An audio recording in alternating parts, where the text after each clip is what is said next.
xo'jayin bo'lish oson. Pulingiz bor, zavod ochdingiz. Kimlarga yoqadi xo'jayin desa? Xo'jayin bo'lish shu oson.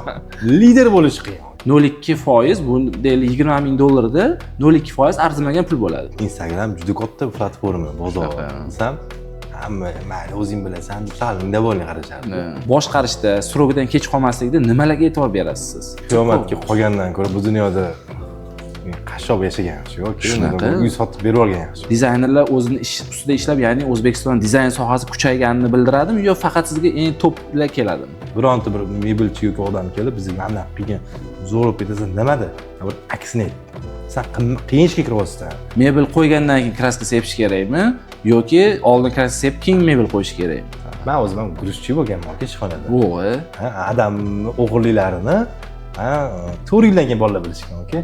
Juda ham ko'pchilik hozir Instagramga kim chiqib qattiqroq baqirsa, o'sha odam mutaxassis ekan deb o'ylab ketib qolyapti odamlar. Kirganda voy degan effekt bilib qo'yingki, har doim tez mo'zalanib qoladi. Yolg'onchi mebelchilik ko'payib ketgan. Ya'ni soxta, boya aytganingizdek, soxta mebelchilik ko'payib ketganda. Instagramda bemalol ko'rsatib bera olamiz hamma qilayotgan ishimizni. Ko'pchilik qilib ko'rsatmaydi ishini, okey? Chunki bitirmaydi hamda. Hamma narsani ham ko'rsin kelmaydi, chunki ozgina harakat qilsan o'zi ham nima. Chunki meni ustozim mebel sohasida aytdimi, faqat maslahat berishgan. Birovni sindiraman deb mana ochilayotgan fabrikalar ko'pda. Bizning sferada emas, boshqa sferada eshitamiz. Mana shikolatchi sindiraman deb qo'yibdi, uni buni qilib qo'yibdi.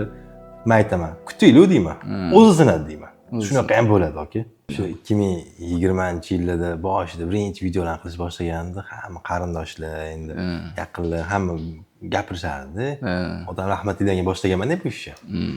Sal noto'g'ri ish qilmayapsanmi, videoga chiqib bloger bo'lsan, sen ham ertaga otang hayot bo'lganlarida boshqa tushungan bo'lardilar, sen otang jiddiy bo'lganlar, sen ham jiddiy bo'lgin deb urishardi. Aytardim ularga. Okey, xalq kelajak oldinda. Bu Instagram juda katta platforma, bozor. Desam, hamma mayli o'zing bilasan deb sal indavoling qarashardi. Mana hozir kelib, okey, o'sha odamlar mendan so'rashadi. Shu qanaqa boshlab olgansan? Buni hozir Instagram yurg'iz juda ham qiyin bo'lib ketdi. Chunki odamlar hozir erinib kimga podpiska following bosib qo'yishga. Informatsion shum ko'payganda, hozir vashi FX lipatalar boshlangan. Men anaqani podkastga kelishdan oldin tayyorlandim. Ozgina Instagramingizga kirib ko'rdim. Shu otangiz haqida yaxshi postlar yozgansiz. Endi Alloh rahmat qilsin. Joylar jannatdan bo'lsin. Bu yerda baribir shu sizni otangizdan o'tganda ko'p anaqa boshqaruv. Endi siz ikkinchi, nima deydi, ikkinchi pokoleniya, to'g'rimi? Kashtanni siz ikkinchi pokoleniya bo'lib boshqaryapsiz, to'g'rimi? Birinchi adezlar boshqarganlar, asos solganlar, siz boshqaryapsiz hozir. Otam serial, laminat, MDF, akril ishlab chiqarganlar. Undan keyin bizda baza bo'lish boshlagan. Mebel sexiga ko'p kirib yurardim-da. O'zimga qiziqish bo'lardi. Lekin sal qo'rqardim, chunki hozir olib keta olmayman, mebel ish qiyin. Chunki mebelchini bilasiz, har doim vaqt uspet qila olmaydi, so'kish ko'p eshitadi, gap ko'p eshitadi, pul olib qo'yib ishlatib qo'yadi. Asliga men hech topa olmasdim, hech. Keyin bir kun bir ustoz keldilar, ustoz deyman hozir ularni. O'sha payt bizga klient bo'lganlar. O'sha Aziz akam Buxorodan, E'zoz mebel asoschisi, keyin Baxtiyor akam Brickwood. Shular kelib, Azizbek, mana o'zingiz laminat ishlab chiqarasizlar, MDF akril ishlab chiqarasizlar. Keling, stolga oching, taklif berdilar birinchi. Raspil stolga, krom ko'rish, xizmat ko'rsatish. Mayli, necha pul ketadi, shuncha pul ketadi. Pulim bor, yig'ib qo'ygan edim. Keyin uni yo'lga qo'ydim, Raspil stolgani, mebelchilar kelishni boshlashdi.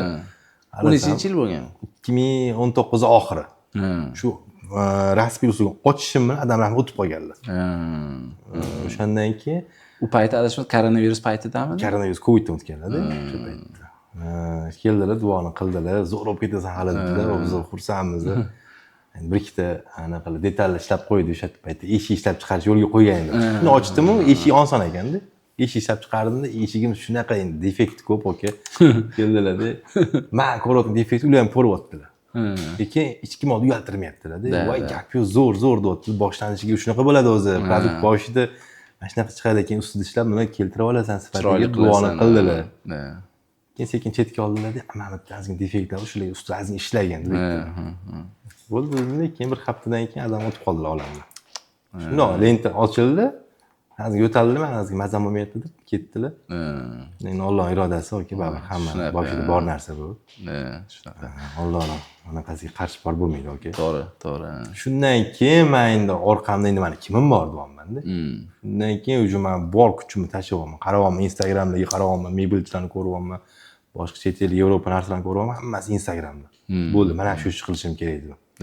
Biraz boshlayapman, bu yoqdan kelyapti. Sen ham bloger bo'lib ketding, sen ham aynabsan.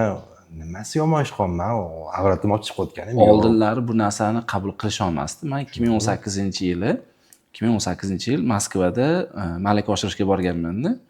Endi aynan shu qurilish bo'yicha malaka oshirishga borganimda, u paytda men endi YouTube'larni ko'rib qarardim-da, rosa ko'p odamlar kontent qilardi. 2018-yil hali O'zbekistonda yo'q edi. 3 ta 4 ta odamlar bor edi.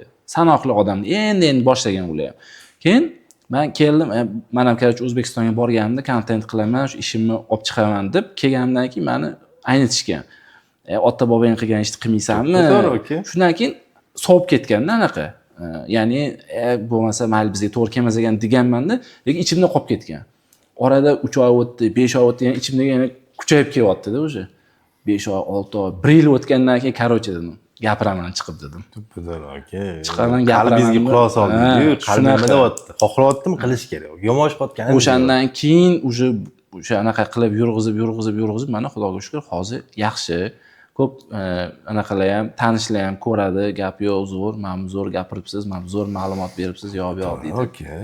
Butur chunki hozir zamon talabi Instagram bo'lib qoldi yoki ertaga Instagram hozir vaqtinchalikdir, balki boshqa platforma chiqadi. O'shanga qarab o'tish kerak. Shu zamon talabiga qarab yursangiz, siz ishingiz 5 da hozir. Shunaqa. Men yaqinda o'sha 2022-yil zo'r endi olib chiqyapman, o'sha kameradan uyalishni sal o'sha xotirjamman-da. Kelyapti-da, shu qilayotgan ishing sal noto'g'ri dedi. Nima qilaman desam, ertaga yosh katta bo'ldik deydi. Yosh katta bo'lding. Qudalik bo'lsang, qudangni oldida uyalmaysanmi deydi. Voy, sal men sal o'ylayapman. To'g'ri aytdi. Men bitta o'zim kelib oldim-da. Deyapman. Qudam bo'lsa, o'zim tengi bo'lar. U ham men bilan shu shu zamonda katta bo'ldi. Ertaga u ham balki u ham o'sha o'zini bunaqasida bloger bo'lar yoki o'zini sohasida to'g'ri tushunadi buni hozir. Hozir qudam mendan bir 50 yosh katta bo'lmaydi yoki 30 yosh kichkina bo'lmaydi-yu. Shunaqa. Bo'lsa 5-6 yosh farqimiz bo'lishi mumkin. To'g'ri. Keyin yana o'zim kelib, "Yo'q, to'xta" dedim. Bu hozir meni aytyapti dedim. O'zim bilganim yaxshi ekan. Endi zamon talabi shu bo'lib qoldi hozir. Shunaqa. Xo'p, hurmatli yurtdoshlar, tanishib olamiz. Bizni ko'rsatuvimiz boshlangan. Ya'ni podkastimiz navbatdagi soni. Bugungi qahramonimiz mebel sohasida o'z sohalarini eksperti bo'ladilar. Chunki bularni o'zi bu yoqqa chaqirib kelish oson bo'lmadi. Rahmat aka. Nechta odamga atkaz bergan ekanlar. Xudoga shukr, rahmat sizga, Abdulaziz aka. Yo'q demaganingiz uchun. Xo'p, sizni taniganlar bor va tanimaganlar bor. O'zingizni tanishtirsangiz, keyin suhbatimiz davom ettiramiz. Ismim Abdulaziz aka. Ismim o'zi Az bo'lgan pasportda, keyin Abdulazizga o'zgartirganman. Shu ma'qul kelgan. Yaxshi. Yoshim 31 da. Mebel Kashtan mebel brendiga asos solganman. Undan oldin MDF, akril, laminat shunaqa mahsulot ishlab chiqarardik. Bulardan yo'lga tushib olgandan keyin bu yo'limiz keyin mebel sohasini tanlaganman. Lekin juda ham qiyin soha. Hozirgi ko'plar bilasiz, uzoqdan hamma narsa chiroyli ko'rinadi, yaltillab ko'rinadi hamma narsa. Shunaqa. Buni ichiga kirgan odam biladi. Menga ham boshida bir ikkita mebelchi kumirlar ham bo'lardi. Shularga o'xshash niyat qilib, mana hamma narsa Allohdan-da. Qalbi niyatingiz toza bo'lishi kerak-da. Kimnidir sindirish uchun yoki kimnidir o'rniga ega chiqish uchun bo'lsa, yo'q, Allohga to'g'ri kelmaydi narsa. Shunaqa. Sirasi o'zingiz sinib ketadi yoki bir narsa bo'lib ketib, siz rivojlanmay yo'q yuborasiz. Niyat toza bo'lgan aka. Men ham shu odamga o'xshab yuray. Lekin boqchi bo'lganim hozir bizani ko'rishadi. Endi to'g'ri Instagram sal bu PR narsa. Moshina olib chiqasiz, uni olib chiqasiz. Istoriyalar qo'yasiz. Hamma o'ylaydiki, zo'r mazaq yurtdi bo'ylaydi. Ko'p ochilayotgan sexlar bor. Ko'p men yoshlar daylakladan siz bilan ko'rishishni maslahatingiz kerak. Sex ochdim, sizga o'xshab yuraydi, lekin yurg'iza olmayapman deydi. Bilmayman qanaqa maqsadda ochishganligini. Yaxshi niyatda ochgan, inson qalbini Allohdan ochishni bilmaydi. Shunaqa. Xo'p, endi masalan mana bugungi shu mavzumiz ham o'zi aslida, ya'ni bugungi kunda eng og'riqli nuqta mebel bo'lib qoldi. Qurilish, ya'ni remont podключlar ichida.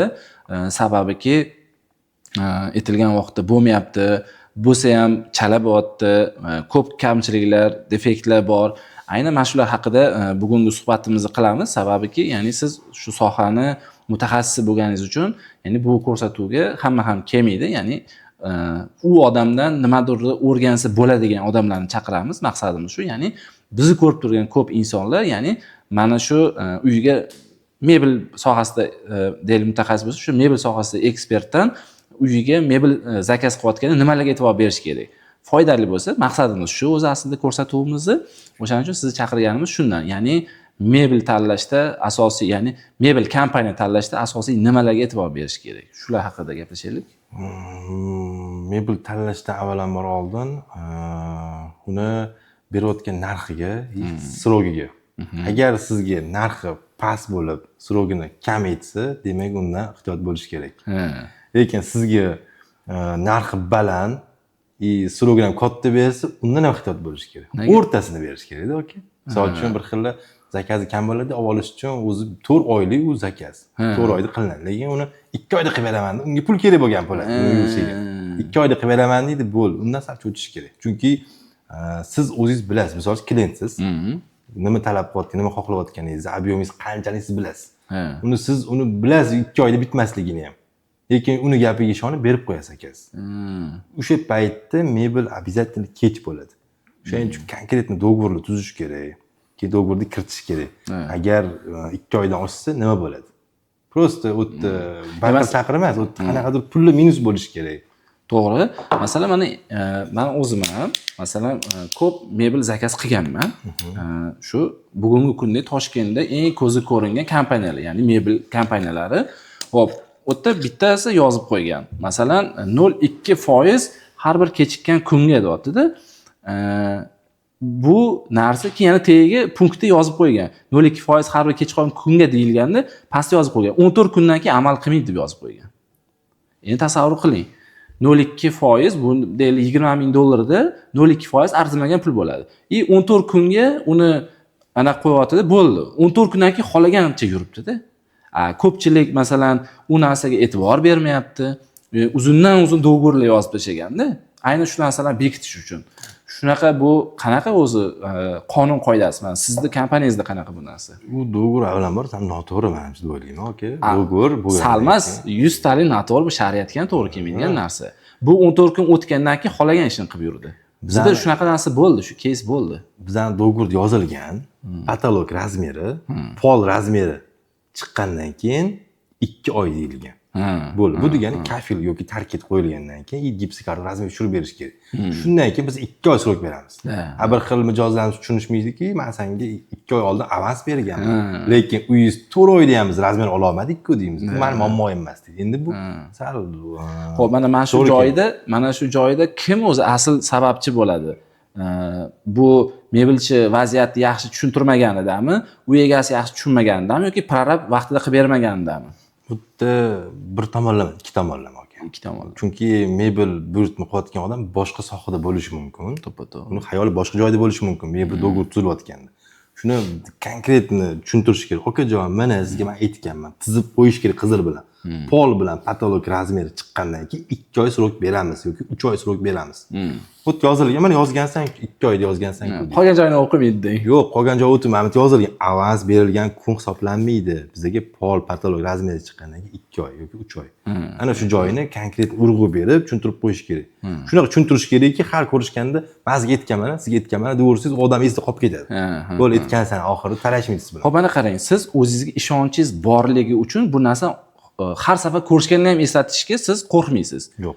Lekin hozir siz aytgandagi surogida kam vaqt beradiganlar, arzon beradiganlar, ya'ni shu sohada, ya'ni hali tajribaga ega bo'lmagan deylik, endi qo'pol bo'lsa yolg'onchi yoki aldoqchi demaylikda, hali mutaxassis bo'lmagan mebelchilarga uchraganda mana shu narsalarni bekityapti-da, ya'ni uzundan uzun shartnomalar yozib, mana bu yerda 0.2% peniyamiz, ya'ni peni desak xato bo'lib qolar, shtraf jarimamiz bor deb turib, lekin uni pastdagi punktga ana o tepadagi jarima 14 kundan keyin amal qilmaydi degan narsani yozib ketyapti-da. Endi yana o'zbekchilikka boraveramizda, yana shirin gap, uzr deb sekin vaziyatdan chiqib ketishga o'rganib qolganmiz-da. Shu narsani sal chetga surib, konkretni yoki vaqtlarni kelishib olish kerak.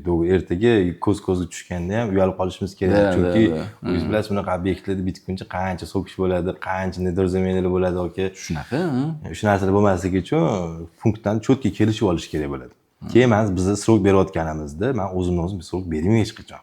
Avvalambor gaplashamiz, obyektni bilan tanishib chiqamiz komandam bilan. Komandam juda ham nima deydi, sizni sinchkovlik bilan o'rganadi. Sizni ko'targan bu o'zingiz emas.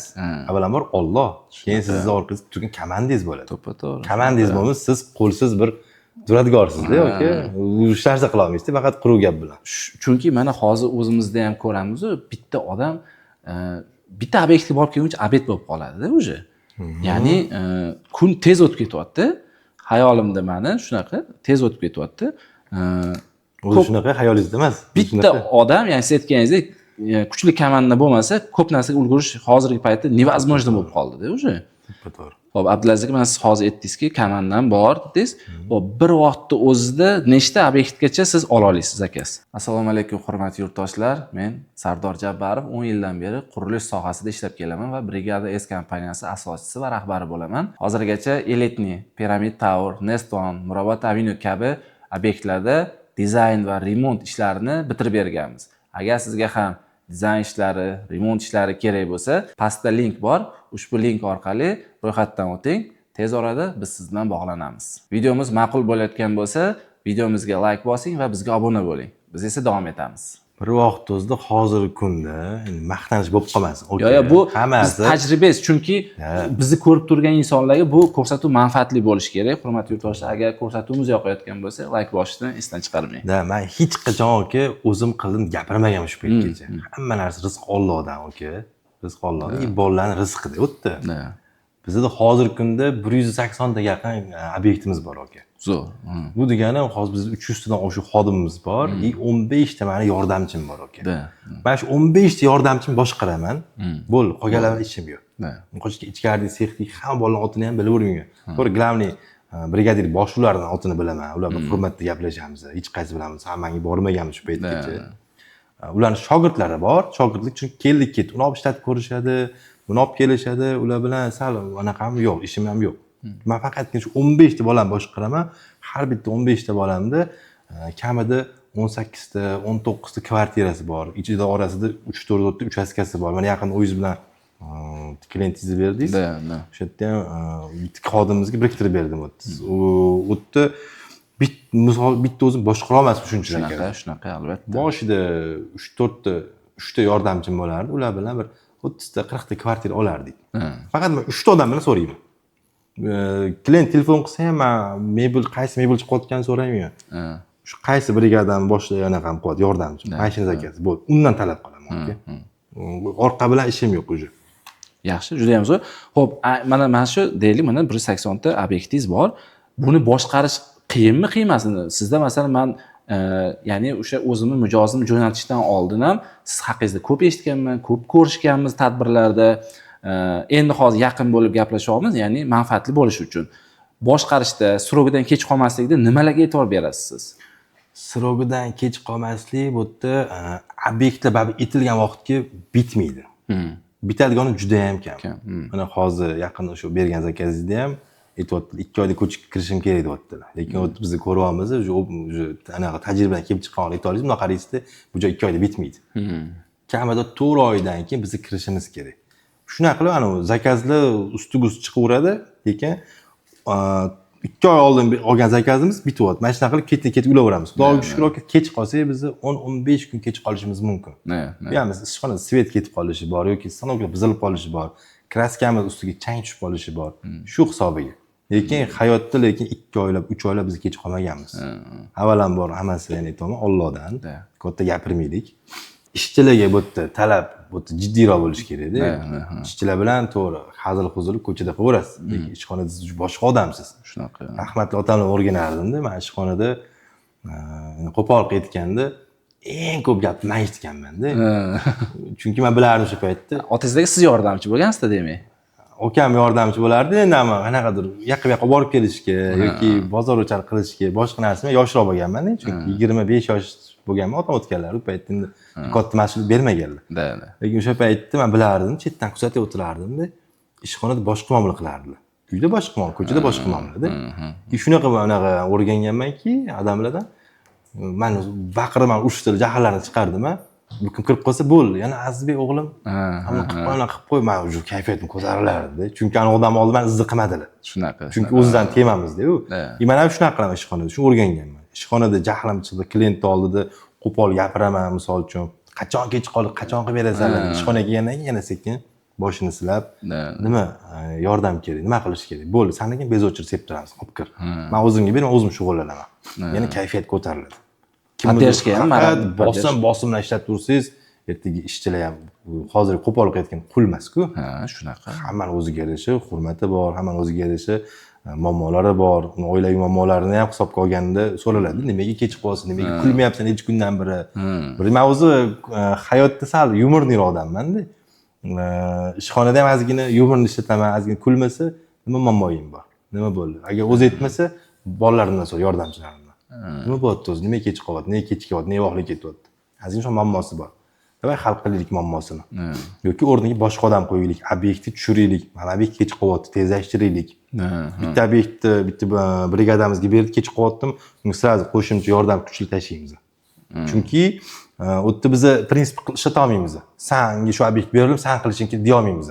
Chunki u yerda baribir kech qolish ehtimoli ko'payadi o'shanda. Ko'payadi, lekin klient mebelchidan talab qilmaydi-ku, mendan talab qiladi. Shunaqa. Siz bilan do'g'or qilganmiz yoki bu bolangiz do'g'or qilganmiz. Sizni litsoyingiz turibdi-da kompaniyada. Albatta. Shuning uchun ertaga yuzim qora bo'lmasligi uchun, bu kim oldi yuzim yerga qaramasligi uchun men o'zim bu yoqqa bolalarim bilan yordam beraveramiz bu yoqqa. Misol kraskada o'chib turib qolishi mumkin obyekt detallari. O'sha paytda sразу qanaqa mana bitta akoshka bormi bo'ldi. Misol uchun 6 gacha emas, men 9 gacha ishlaylik, pulni qo'shib beramiz kraskaga. Hozirgi paytda mana 12 gacha ishlayapmiz kechasi. Chunki yangi yil oldi bilasiz, bizda hali ham yangi yil bor, ko'chib kirishim kerak, yaxshi niyat hamida. Hozirdan boshlanganda o'sha. Bu kimga hozir endi yangi yil kutilmayapti deya olmaysiz, hammaning oilasi har xil. Shunaqa. Bo'ldi deyishimiz kerak. Shu paytda biz mana hozir 12, 1 o'zimiz ham kechqurun shashlikni qilib beramiz, oshlarni o'tamiz bolalar bilan. Bizga motivatsiya ham bo'ladi. Rahbarlar ham shotdagu deydi, yordamchilar ham shotdagu deydi. Bo'ldi. Bitta o'zi qolib ketsangiz, menaqada ham o'ylaydi, ustolar, kraskachilarda yoki boshqalarda ham bitta men ishlashim kerakmi? Xuddi hamma mas'uliyat unga tushib qolgandek bo'ladi. To'g'ri, o'sha haqqini olyapti. Lekin ozgina yonib pardesh ko'p tursangiz, bu ham maza qilishdi, xotirjam ishlaydi, shosh urmaydi. Shunaqa ishlaydiki, mana 12 ga ishlaymiz, kelishdik-a. Tatavon gap qizg'in, suhbat qizg'in bo'lib ketadi yoki ish qizg'in bo'lib ketgandan keyin soat 3-4 gacha ishlab olishadi bolalar. Bomdod o'qib ham ishxonadan o'qilib olib, men ertasiga ishlayverishadi. Siz o'zingiz qaysi holatlarda zavodga borasiz? Har kun borasizmi? Har kuni boraman. Har kun borasiz. Birinchi avvalambor ishxonaga boraman, vaziyatni o'rganaman. Agar misol ertalab kimdir uchrashuv bo'lmasa, har kuni ishxonaga borib, ichkari tekshiraman, nima bo'lyapti. Hamma narsani o'rganib, keyin obyektlarga chiqib ketaman. Obyektlar ortgandan keyin showroomga kirib ketaman yoki strecham bo'lsa, u yoqqa borib, ko'rishib, yana ishxonaga boraman. Hozir oldingiz ishxonadan kelyapman. Yaxshi. Chunki nima deydi, yoshligingizdek qilingan orzuyingizcha amalga oshar ekanda. Mana shu yosh maktabda o'tiradi darsda-da. Ko'chalarda yuradigan ishlar zo'rda. Men yomon ko'raman, kompyuter tagida o'tirishadi bankirlar. To'g'ri, ham ham yaxshi kimdir uchun. Hammada hard skills, soft skills bor, hamma xarakteri har xil, dunyo qarash har xil. Men chunki o'zim jani qiziqqan bo'lganim uchun bitta joyda o'tira olmayman. Tez tipirchilagim keladi-da. Shu payt yoshim o'tardi, ko'chada ishlab, ko'chada bo'lsa-da, pulingiz ham ko'p bo'lsa, ishingizni ham qilib yurasiz, paxo'di. Mana shu ish olga kun keldi. Nima deydi, siz kutganingizdan yaxshiroqni Alloh berar ekan-da. Beradi. Shu kunlar keldi, oka. Bo'sh vaqtim yo'q. Sal bo'sh qoldimmi, obyektimga boraman, aylanaman. Misol uchun ham obyektni aylana olmayman bir kunda. Misol buni aylandim, unisiga boraman. O'zim uchun har xil keysni olaman, qanaqa reshkendan olaman, kim qanaqa programmada ishlayapti, hammasini o'rganaman. Yana boshqa partnyorlarimiz bor, boshqa sferamizda, chunki bizda faqat mebel emas-ku. Boshqa gugurt ishlab chiqaramiz, akril, MDF, laminat uslugalar qilamiz. Ular bilan gaplashaman. Baribir networking baribir odamni sizni yuksaltiradi-da. Albatta. Cho'q bo'lib chiqadi, kimdir sizga maslahat beradi, sizni ko'ryapman Instagramda, mana bu joyimni qiling, mana bu joyimni qiling deb sekin yo'l yo'l ko'rsatib yuborishadi. Uni ustiga mijozlar bilan gaplashaman. Misol uchun har oy 15 ta 20 ta o'ziga uzun ustida ishlagan tajribali odamlar bilan tanishaman. Har oy. Bu maqsadli tanishasizmi? O'zingiz yozib qo'ygansiz, har oy 15 ta odam tanishadi yo o'zi shunaqa bo'lib ketadimi? Mana zakaz berishadi. Bizda zakaz berishgan podключ berishadi. И podключ ham summasi normalniy bo'ladi. Уже o'ziga состоятельный odamlar keladi, davlat xodimlari, boshqa odamlar, biznesmenlar bilan tanishasiz. Ular bilan chunki oldi berdi qilganingizdan keyin ularni yaxshi o'rganishingiz kerak, o'zi kim bilan ishlayapman. Ertaga menga muammo qilib qo'ymaydimi? Va o'rganasizda, okay, yoshsiz hali kelajak o'sishingiz bor. Yosh tadbirkor degan. Har xil odam bor, qiziqqonsiz, sekin ular bilan gaplashingiz, yaqin tanishasiz. Ular mana bu suhbatda siz bilan shu paytda bir kun tanishib ketdik-ku siz bilan. Shunaqa mana har oy 15 ta, 20 ta tadbirkor bilan yoki boshqa sohada odam tanishaman. Ular ham sekin o'zini fikrini aytadi. Mana qanaqa yo'l qiling yoki mana bitta obyekt chiqyapti, olib beraymi sizga deydi. Tender bo'lyapti deydi. Networking zo'r narsa-da, okay? Bo'sh qolsangiz shuni ko'chaga chiqib ketaman, okay? Ofisda mana hayotda o'tirmay, kompyuterda o'yin o'ynab yoki nimadir переписка umuman maqsadli foydalan telefondan ham. Instagramga kiraman, o'zim profilimga ko'raman, rasmlarni, kommentarlarni ozgina o'qib chiqaman. Qanaqadir kerakli ma'lumotlar bo'lsa, olib yozib qo'yaman o'zimga, zametkamni to'lib zametkam. Shu yerdan yozib qo'ying, kerakligini foydalanaman. Keyin ko'cha obyektiga chiqib ketaman. Obyekt ustilar gaplashaman, ustalar bilan. Gipsokartonchilar bor, boshqalar bilan ozgina gaplar shunaqalar, ba'zida ko'paytirasiz-da. Yaxshi, juda ham zo'r. Xo'p, endi qarang, Abdulaziz aka, mana siz networking dedingiz. Masalan, asosiy sizga masalan keladigan buyurtmalar networking orqali keladimi yo sotsiyetlar orqali keladimi? Sizning mijozlaringiz qayerdan ko'proq topishadi? 80% Instagram orqali, okay. Instagramni bilasiz, okay, men yumorni olib boraman, xolos o'ynab ham chiqaman, okay. Xolos ashula aytib chiqaman, okay, fonogramma orqali-da. Chunki xalq nima xohlayapti? Xalq shou xohlayapti. Nusrat bitta bunday tuzib dunyoga mashhur bo'ldi, okay. Shunaqa. Yoki boshqasi bitta Mr. Bean yoki bitta qilib dunyo taniydi, lekin o'z hayoti juda ham jiddiy odam, okay. Shunaqa. Instagramda bu qotgan yumorlaringga qarab, ana hazilkash bo'lishiga mumkin, kerakli joyda jiddiyman. Kerakli joyda shu yumorli odam bo'lishga harakat qilaman. Yaxshi. Ko'pincha shu hal aytib o'tdim-ku, ochki taqib chiqishlarni sal yomon ko'raman, chunki xalqdan uzilib qolasiz. Iloji boricha tabiiyligingizni ko'rsatishingiz kerak-da. Конечно. Endi masalan siz hozir biz ko'rganmiz, ko'p anaqalarni ko'rganman-da men. Hayotda boshqacha, ya'ni ekranda boshqacha odamlar bilan ko'p ishlaganman, men ko'rganman-da. Sira bittada sezasiz-da, bu odam boshqacha edi-ku deysizda. Lekin hayotda umuman boshqacha bo'ladi. U сразу ki черный spiskiga tushirib qo'yasiz odamni. Video anaqada ko'rishingiz mumkin. Bu hazilkash odam, menga hazil qilsam bo'ladi deb o'ylaysizda, lekin u jiddiy odam bo'lishi mumkin. Bo'ldi, sразу o'zingizga stop qo'yasiz. Lekin shunaqa bo'lishi kerakki, mana sizni xalq qanaqa xatdan tanidi? Shu platformadanmi? Sizni qanaqa tanidi? Bu hayotda ham shunaqa bo'lishi kerak. Shuning uchun aytaman-da, ya'ni jaydarichi, ko'cha tilda olib borsak bo'ladimi? So'radim boshida. Shunaqa. Ertaga odam bilan qilib qolish kerak emas-da. Men boshqa odam deb biluvdim buni. Boshqa odam bo'lib chiqdi-ku desa, u noto'g'ri narsa. Noto'g'ri. Chunki sizni samimiy, ochiq ko'ngilli insonni bildim, bo'ldi. Sizga hazil ham qilib ko'radi odam. O'sha payt siz unga o'sha haziliga yarasha javob qaytarishingiz kerak-da. Uni qo'pollashish kerak emas. Hozir ko'p o'zidan kimdir yasab oladi. Sirazi anaqasini podpiskalar ko'paytirib oladi. Anaqasini kimdir bo'lgandan keyin uni xarakterini ko'rsatishga boshlaydi. Bu narsa sirazi boykot qo'yadi, okay? Xo'p, endi Abdulaziz aka qarang. Men o'sha anaqada o'rganganimda, sizni, ya'ni podkastga savollar tayyorlaganimda, menda bitta savol tug'ildi. Mebel qilishda, ya'ni masalan, siz qila olmaydigan narsalar bo'ladimi? Ya'ni bu yerda dizaynerlar bilan совместный bo'ladi bu savol. Ya'ni dizaynerlar hozirgi paytda bilsa bilmasa bormi, yo'qmi chizib tashlayapti-da, internetlardan olib modellarni qo'yib beradi, keyin keladi. Men bunaqa chizib bergandi menga. Uni sen qilib berasanmi, bormi deydi-da. Shunaqa holatda qanaqa yechimlar qilasiz? Unaqa dizaynerlar oldin kelardi, biz yangi boshlaganimizda. Hozir dizaynerlar tayyorlanib kelishadi. Chunki savol bilan, okay, shunday stop qilib qo'yamiz. Nima chizgansan deymiz. Endi chiroyliligi uchun bu demak ishingga layoq qaytisizlar deymiz. Oldin ko'p bo'lardi. Hozir dizaynerlar ustida ishlayapti-ku. Yo, endi to'ppa-to'g'ri aytasiz. Lekin haligacha ham bor-da. Haligacha ham bor-da. Endi unaqalar bilan o'ynamayapman hozir. Yo'q, unaqa. Yo'q, kelsa aytamiz. Lekin unaqa dizayner kelmayapti. Chunki hamma o'zini ustida ishlayapti. Ya'ni hozir men, ya'ni bu anaqangiz javobingizdan keyin yana savol kelyapti. Ya'ni hozirgi paytda dizaynerlar o'zini ish ustida ishlab, ya'ni O'zbekiston dizayn sohasi kuchayganini bildiradimi yo faqat sizga eng toplar keladimi? Kuchayganini bildiradi. Kuchayganini bildiradi. Kuchayapmiz hammamiz. To'g'ri, to'plari ham kelishadi. Otini aytolmaydigan dizaynerlar ham kelishadi bizga. Juda ham konfidensialniy dizaynerlar bor O'zbekistonda, okay. Ularni eshitsa, yo'q deb qo'yishadi. Lekin ular bilan biz bemalol aka-uka bo'lib gaplashib, mana obyekt tashishadi.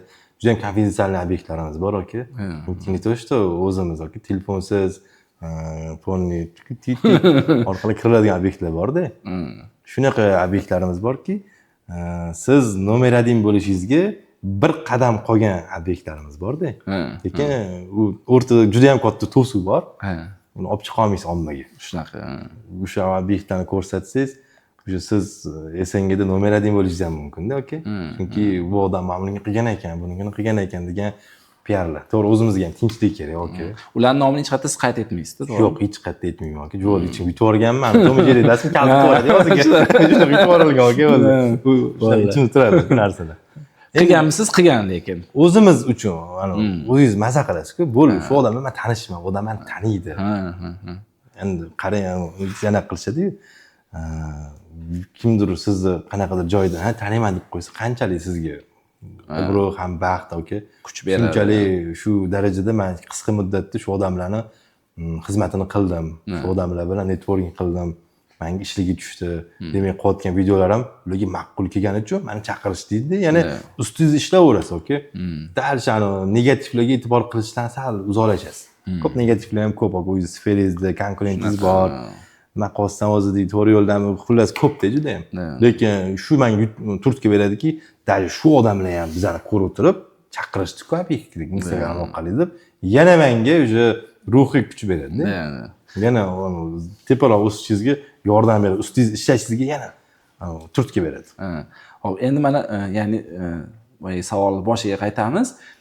Dizayn sohasi O'zbekistonda kuchayib keldi deb aytamiz. Endi haqiqatda realni tan olish kerak, kuchaydi, lekin bundan o'sha 4-5 yil oldin dizayn sohasida ozgina sayozliklar bor edi. Baribir hamma ko'ryapti, o'zini ustida ishlayapti. Ham raqobat ham kuchayish boshladi. Xo'p, sizga shunaqa holatlar bo'lganmi, yo'qmi? Ya'ni dizayner kelib, "Meni buyurtmamni o'xshata olmading, zakazimni qila olmading, sen yaxshi yo'lchimas ekansan" degan paytlar bo'lganmi, bo'lmaganmi? Yo'q, janob unaqalar bo'lmagan. U qanaqadir joyda defektlar bo'ladi, ish bor joyda xato bo'ladi. Shunaqa. Inson xato qiluvchi yoki to'g'rilaydi xatosini. Qanaqadir joylar kromkalariga yoki flamasi tegib ketib qolgan bo'lishi mumkin. O'sha paytda endi hozir hamma top mebelchilar ba'zi sistemaga o'tib ketgan, hech qanaqa ba'zi flamasi ishlatilmaydi. 2-3 yil oldin shu programmalar yo'q payti flamasi chizilardi, hamma joy kromka qilish kerak. Shu joyni to'g'rilab qo'ying yoki podyezdga olib chiqib o'tgan ham joy iskol berib qo'ydi, shu joyni to'g'rilab qo'ying degan anaqa qilib berishardi. Lekin o'xshata olmading degan gapgacha olib bormaganman aka. Chunki u yerda men ertaga litso bo'lib chiqyapman. Ertaga shunga mos bo'lishimiz kerak-ku. Bular faqat videoda, reklamada zo'r bo'lishga deyish kerak emas. Siz dizaynerga aytganmisiz, o'xshata olmabsan dizaynni deb? Yo'q, jo'raganman. Chunki dizaynerlarga oldin mana shuni tushardi. Dizayn zakaz berishardi, buni qilib bering deb. Anaqa dizaynerlarni ozgina anaqa qilardik. Teparoqda shu edi. Endi hozir yana aytaman, avvalambor Allohdan harakat qildi, harakat kelishi natijani Alloh beradi-da. Hozir hech kim muhtoj emasmiz. Allohdan boshqa. Chunki ustimizda ishlayapmiz, videolar ketyapti, borni ko'rsatyapmiz. Hech qanaqa o'tda birovni obyektini ko'rsatgan joyimiz yo'q, chet elga borib syomka qilib kelmayapmiz. Hamma shu O'zbekistonda bo'layotgan ishlar, Toshkentdagi obyektlarni ko'rsatamiz. Shuni hisobiga bizga oldin bunaqa bo'lardi. Dizayner, Mamitda klient biza bo'lardik-da. Mamitda dizayner biza через klient orqali o'rtamiz baryer bo'lardi. Hozir shu baryer olib tashladi. Chunki primoy klientni o'zimiz bog'layapmiz, aka. Direct'ga yozishadi yoki Instagram profilimga yozishadi. Shuni kontaktlar berib, shu o'rinni ko'rishib olamiz. Oldin bizni через dizayner orqali zakaz olardi-da. Hozir shu o'rtada baryer yo'q bo'ldi. Lekin dizaynerlar bilan hammasini yaxshimiz, hammani qo'llab-quvvatlaymiz. Hech qaysi bilan hali san menga bormaganmiz shu paytgacha, aka. Hamma bilan aka-singil yoki opa-ukamiz. Lekin hozir mana Instagramda o'zini potensialniy anaqalarimiz bor. Klientlarimiz. Klientlarimiz ham boshqalarga taklif berishadi. Uni Sarafan radio deydi. Men shuni qildirdim. Narxligi yaxshi. Ishiga ham sifatli. Misol uchun 24/7 telefon ishlaydi. Bu payt telefon qilib, labbeda olishadi deb. Biz eng zo'r reklama Sarafan radio-ku, aka. Shunaqa. Chunki hozir o'zimiz chiqib reklama qilsam, u 0. Misol uchun. Men o'zi reklama qilyapti demay bilindi deydi. Lekin siz menga mana kimgadir maqtasangiz, u 100% effekt beradi. Shunaqa. Chunki bu maqtadi-ku deydi. Buni ishiga tushgan-ku shu anaqa deydi. Biladi-da, o'zining sohasidagi yaqin anaqa deydi-da. Shuning uchun iloji boricha men Sarafan radioniga qattiqroq urg'u berishga harakat qilaman. Xo'p, endi qarang, yaxshi, masalan, mana mijoz keldi, oldingiz. Obyektga borganda siz ko'proq nimalarga e'tibor berasiz? Masalan, mana ko'p holatlarda, ya'ni obyektda prorab bo'ladi. Asosiy siz prorab bilan gaplashasizmi? Ya'ni zadachani prorabga berasizmi yo uy egalariga berib prorabingizga aytib qo'ying, mana shu narsalar qilsin deysizmi? Qanaqa jarayon kechadi? Chunki bu nimaga aniq qilganim, ko'p bizani ko'radigan yurtdoshlarimiz endi birinchi marta bu narsaga to'qnash keladi.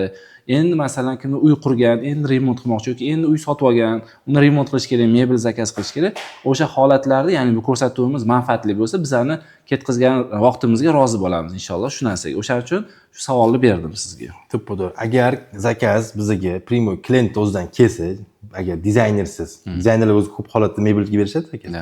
Agar klient o'zi primo bizga bersa, klient o'sha bilim tajribasini biz bilamiz. O'sha bizga bilan bittada temaga kiryaptilarmi? Demak bo'ldi. O'zlari maslahatlashaveramiz. Ko'pincha Muhammaddan nima qilib qo'yish kerak? Prorabingizga ayting deymiz. Yoki boshqa sferada, mebeldan, qurilishdan endi birinchi ishlar tushayotgan bo'lsa, prorab bilan gaplashamiz. Lekin ko'pincha holatda ikki yo'nalib biz eshitamiz. Chunki prorab o'zini ishini qilib chiqib ketish kerak. Yashilgan bular. Biz aytamiz, prorab bilan bor deb qilib, Muhammaddan nima qilishga turib oladi. Lekin aytamiz, "Okajon, erta yashilgan siz. Sizga shot qulaymi yoki bu aytayotganlar qulaymi?" deymiz. Menga amanisi qulay desizlar, bo'ldi, prorabga aytamiz, "Bamitni undan qilib bera qoling, biz o'tga mebel yasab ketamiz. O'tga gips kartonni chiqarib bering, o'tga nechta qilib bering." Shunaqa xohlayaptilar. Men aytaman, "Okajon, sizga nima farqi bor?" deyman prorabga. Yashilgan bular. Dizayndagi bir xil chiqish shart emas. Chunki dizaynda chiroyli ko'rsatiladi hamma narsa uzoqdan, okey? Lekin uyga kirganingizdan keyin uni dizayn bilasizmi? Katta ko'rinadi. Siz kichkina uy bo'ladi-da. Aytaman, "Bu yoqqa shkop sig'maydi-ku, qanaqa chizgansizda?" Mana turibdi-ku deydi. Bu boshqa narsa-ku, katta ko'rinyapti xona. Kichkina nechtaga garderob qo'yishgan bo'ladi. U yoqqa vaholanki bitta dona eshikli garderob sig'adi. Ikkinchisidan qo'rqamizmi? Qanaqa sizga 15 sm eshik qo'yib beramiz kichkina. Undan ko'ra bu ochiq qoldirgan yaxshi-ku. Ya'ni shu narsani nima bilan bog'lash mumkin? Bu tajribasi kamligidanmi, ergonomikani bilmaganidanmi, yo hali bu sohaga endi kirib kelib, men chizgan narsani mebelchilar qilib berishga majbur deb o'ylashidanmi? Nima deb o'ylaysiz tajribangizda? Endi o'tda hamma o'zining prinsipi bor-da. Prinsip bunaqa paytda sal chetga surish kerak-da. Uni kelishilgan holatda mijozni talabiga qarab yurish kerak, okey? Dizayner yurmasa-chi siz gapingizga? Dizaynerimiz biz qilib beraveramiz. Aytganini qilib beramiz. Chunki bizda lekin mas'uliyat o'zida qoladi. Mebel na zakaz deb qo'yibdi-da bizda. Xohlagan ishingizni qilib beramiz. Lekin baribir ozgina klient ham og'irlik tashlab yubormaymiz. Biz ham kerak payt yordam beramiz. Chunki biz uchun haq to'layaptilar. Bizani bilimimizga, bizani ish sifatimizga, tajribaga, ertaga pulini olib, xohlaganini qilsin demaymiz, aka. Okajon, Muhammadni sal o'zgartirish kerak. Yanada zo'r bo'ladi. Xohlasa obyektimizga olib borib kelamiz agar klient kirgizsalar deymiz. Agar ma'qul kelsa, shunaqa beramiz deb bo'ldi. Xo'p, sizni tajribangizda qanaqa eng bir prinsipialniy narsa bo'lganki, ya'ni o'sha dizayner yoki uy egasi qildirgan, vaholanki sizga yoqmagan, kulgili bo'lgan yoki unaqa narsa juda ham ko'p bo'ladi. Detskiy xonalarda ko'p bo'ladi. Hamma gorkada qildirishadi, detskiy вообще Cinderella qilishadi-da uni. Hani baribir shu uli narsalar Pinterestda, YouTube'larda zo'r ko'rinadi, lekin u yashash juda ham nekomfortli. Chunki yosh oilalar bilan ishlaymiz-da, yosh oila yangi quradi, yangi ko'chib chiqayotgan bo'ladi, ota-onasini tashlab, o'sha paytda bolalar yosh bo'ladi ular. Shu paytda juda ham xona detskiy qilib yuborishadi. To'g'ri, o'zimga yoqadi, juda ham shirin, prosmotrlar va shu bomba bo'ladi. Mayli shu prosmotrdan o'ylayman, mayli qora qoli deyman, lekin men ularga aytib ketaman. Okajon, bu xona 2-3 yil deyman. Ertaga bolangiz katta bo'lgandan keyin yoki o'g'lingizmi, qizingizmi bu xonaga kirishga uyaladi desam ham mayli qilavering deyishadi. Ko'p joylarni eshitaman 2-3 yildan keyin. Mana shu xonamizdami tizilgan kopton olib tashlang yoki Cristiano Ronaldo tizib qo'yib shuni o'chirib tashlang. O'chirsa bo'ladimi? Nima qilsa bo'ladi? Boshqa qo'yib bering fasadini. Yulduzcha, kosmosli qilib tashalgan bo'ladi. O'tdi bola uyaladi, aka. Keyin o'tdigi bola o'sha u bolaga 10 yoshida bitganmi, ertaga 18 yosh bo'lsa ham shu 10 yoshdagi fikrli u bola, aka. Chunki uyqudan ta'siri ham bor deysizda. Eshitaman, ko'p ketdim. Aka, ertaga bolangiz detskiy paynet ko'p qoladi. Chunki uyg'ondi, multfilm qahramoni ko'ryapti, uxlayapti, multfilm qahramoni ko'ryapti. Ko'chaga chiqib o'rtoqlar futbol o'ynab kelyapti, 17-18 yosh bola yoki o'tib boryapti, ingliz tili bilan anaqa trenirovkalariga. Kiryapti, shu xonaga kiryapti. Bo'ylaydiki, demak, men hali yoshman deb o'ylaydi. Chunki ko'zini ochyapti, detskiy xonada qo'layapti o'sha yerda. O'sha paytda mana ko'p men bu tomonini ota-onalar o'ylamaydi-da, to'g'rimi?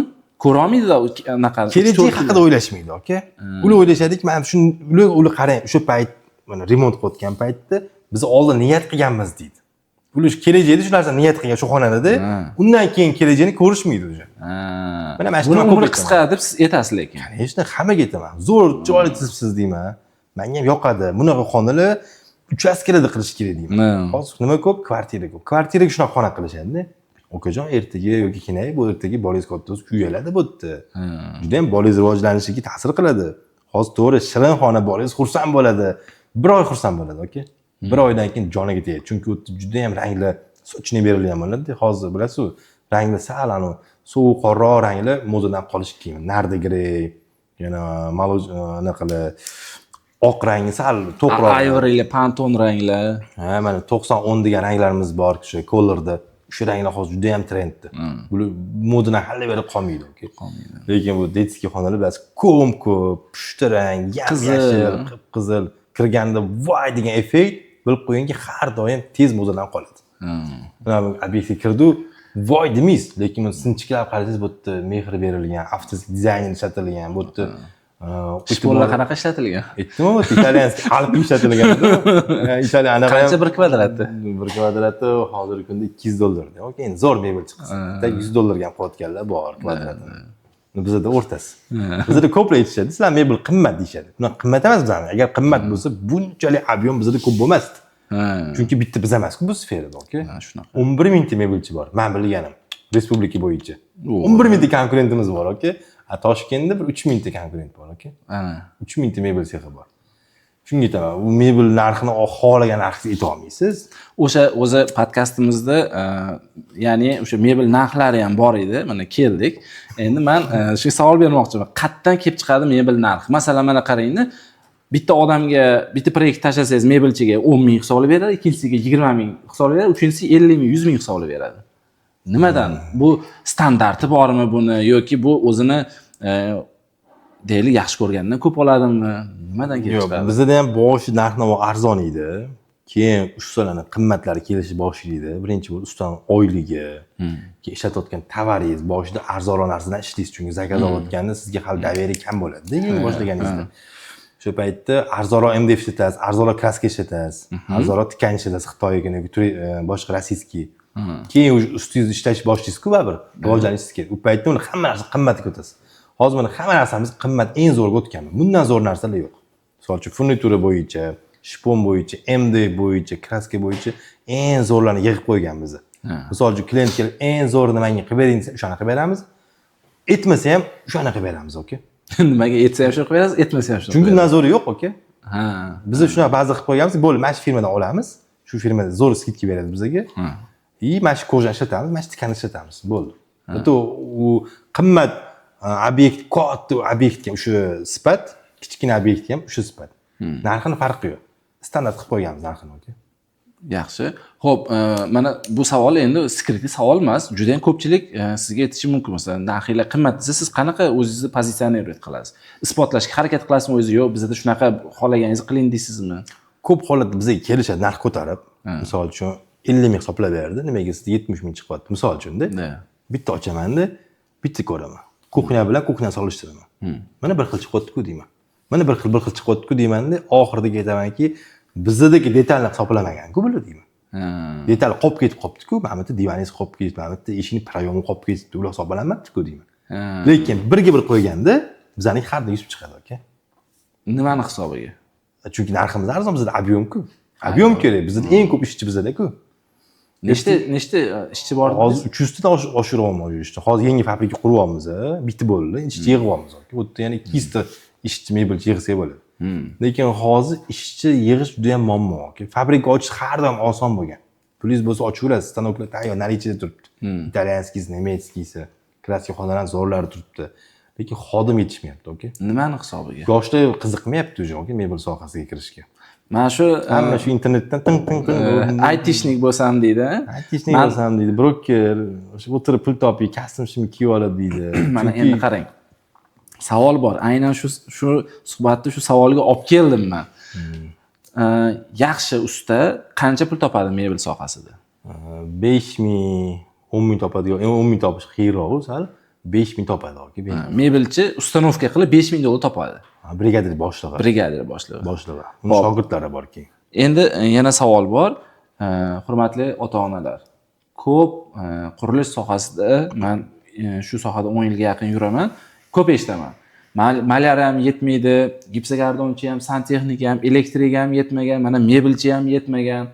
Hurmatli ota-onalar, farzandingizni shu sohaga bersangiz, o'ylaymizki, yaxshi pul topa oladi, to'g'rimi? Oilasini yaxshi boqa oladi, farzandlarni yaxshi joyda o'qita oladi. Конечно, bu aytishadi-ku, erkak kishiga 40 hunar oz deb. Buni o'rganib qo'yish kerak. Buni o'rganish kerak. Hech kim peshanasiga yozib qo'ymagan-ku, sen bo'ldi, boyib ketasan. Hamma niyat qiladi, yaxshi yashash. Yoki sen bo'ldi, marketolog bo'lasan degani u bolada qiziqish bo'lmasligi mumkin, to'g'rimi? To'g'ri, aka. O'zi dunyodagi eng qiyin ish bilasizmi, aka? Nima? Yettinchi nima? Farzand tarbiyasi deb o'ylayman. Yo'q, biznesda. Biznesda endi ko'p men hozir hayolimga kelmayapti. Eng qiyin ish bu ota kasb. Chunki otaga berilgan rizq farzandga berilmagan bo'lishi mumkin-da. Misol uchun mana ham otamiz ishlarini yurg'izishga juda ham qiynalganman-da. Alohida mebelga chiqib ketganman. Chunki otamning rizqlari shu boshqa ishda bo'lgan. Lekin men rizqimni Alloh yuqtirgan. Boshqa sohaga men rizqim yozgan bo'lsa-da, lekin men mana ish qilaversam, bu yerdan rizqim qidiraversam, lekin mana bu yerda meni filda rizq kutib turgan bo'lsa, aka. Shu ishimni qilgan yaxshi emasmi? Shuncha aytaman-da, ota kasb eng qiyin kasb bu. Buning uchun siz yuqtirish kerak. To'g'ri, yo'llarda yurasiz, hamma narsani bilasiz, qayerdan siryon olishni bilasiz, ishchiga qaysinga qanday muomala qilishni bilasiz, kimning oilaga qancha. Uni o'zi hisob emas-da, bu dunyoviy ishda-da, aka. Rizqingiz lekin boshqa joyda bo'lishi mumkin-da. Men aytaman, har doim yaxshi ham alohida chiqib ketdim. Okam ishi ham qiyin, okam orasi olib ketdilar, yurg'izyaptilar. Okam rizq ushatdi ekanda. Google sohamizda okam boshqaryaptilar. Okam zo'r boshqaryaptilar. Lekin men boshqara olmasdim, chunki bu o'ylayman. Nimaga? Chunki men o'zi hayotdan tabiatingiz boshqacha. Pozitivni va sal qiziqqonroqman, ko'proq dvijeniya qilishni yaxshi ko'raman. U yerda boshqa sistema yo'lga tushgan. Chunki konvert sistemada-yu. Masalan, 100 ta klienti bor, 100 ta klient bilan gaplashasiz, oldi-berdi qilasiz, seriyorga pul to'laysiz, keladi. Bir xil ish.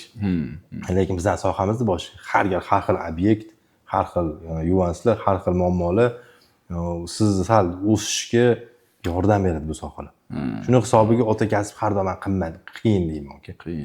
Qiyin juda ham. Otasini ishini eplab ketganlarga men har doim aka qarshi kutaman, chalaman-da unaqa odamlarga. Hurmatim boshqacha deysiz-da. Конечно.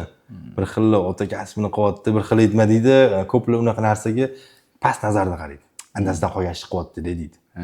O'zi ishni yaratmagan deydi-da. Adasidan qolgan ish qilib yuribdi-da. Adasini to'g'ri tashlab ketgan deydi. U juda noto'g'ri so'z aka bu. Adasidan keyin yo'q qo'yayotganlar qancha. Tag'in ham eplayapti, mayli orttirmadi. Lekin ushab turibdi-ku, shundoq. Adasi bunga erishguncha necha yil vaqti ketgan, necha yil mehnati ketgan, chochoqlariga to'kilgan. Shuni ushab turibdi-ku, shuni o'zi katta gap bu aka. Shunaqa. Shuning uchun aytaman-da.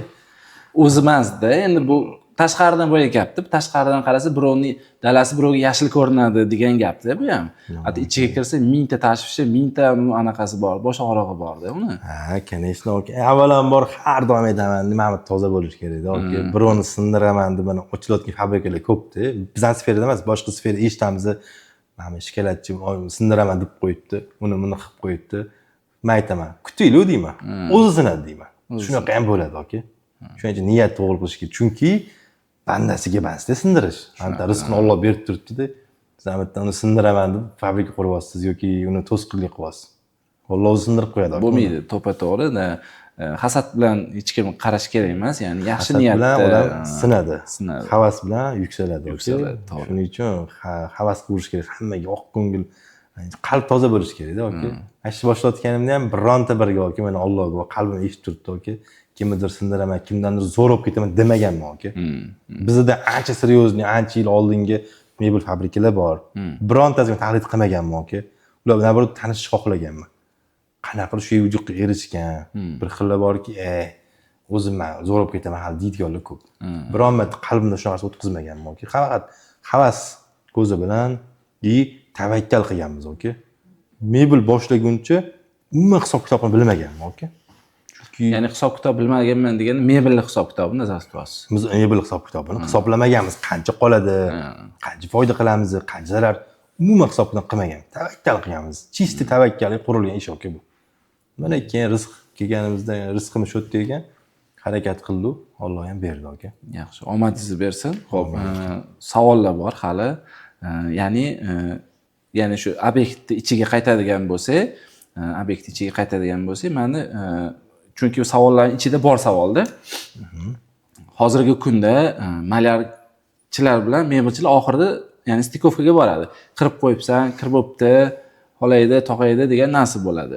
Mebel qo'ygandan keyin kraska sepish kerakmi yoki oldin kraska sepib keyin mebel qo'yish kerakmi? Sizning fikringiz qanaqa? Ko'pincha holatlarda malyarchidan keyin biz tushamiz, lekin to'g'ri mebelchilarimiz yoki ustalarimiz devorlarni qirib qo'yishadi. O'sha payt samanga bormaymiz.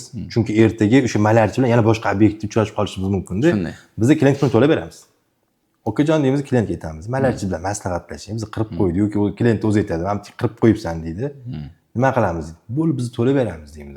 Shu payt joyida bittada hal qilamiz. Bar muammo shunga taqalyapti-ku. Hamma narsa oxirida pulga taqaladi deb o'tdi bu qurilish sohasida. Bo'lib biz to'lab beramiz deymiz.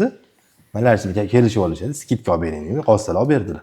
Agar deydi, sani muammoing pul bilan hal bo'lsa deydi, bu muammo emas, bu rasxod deydi.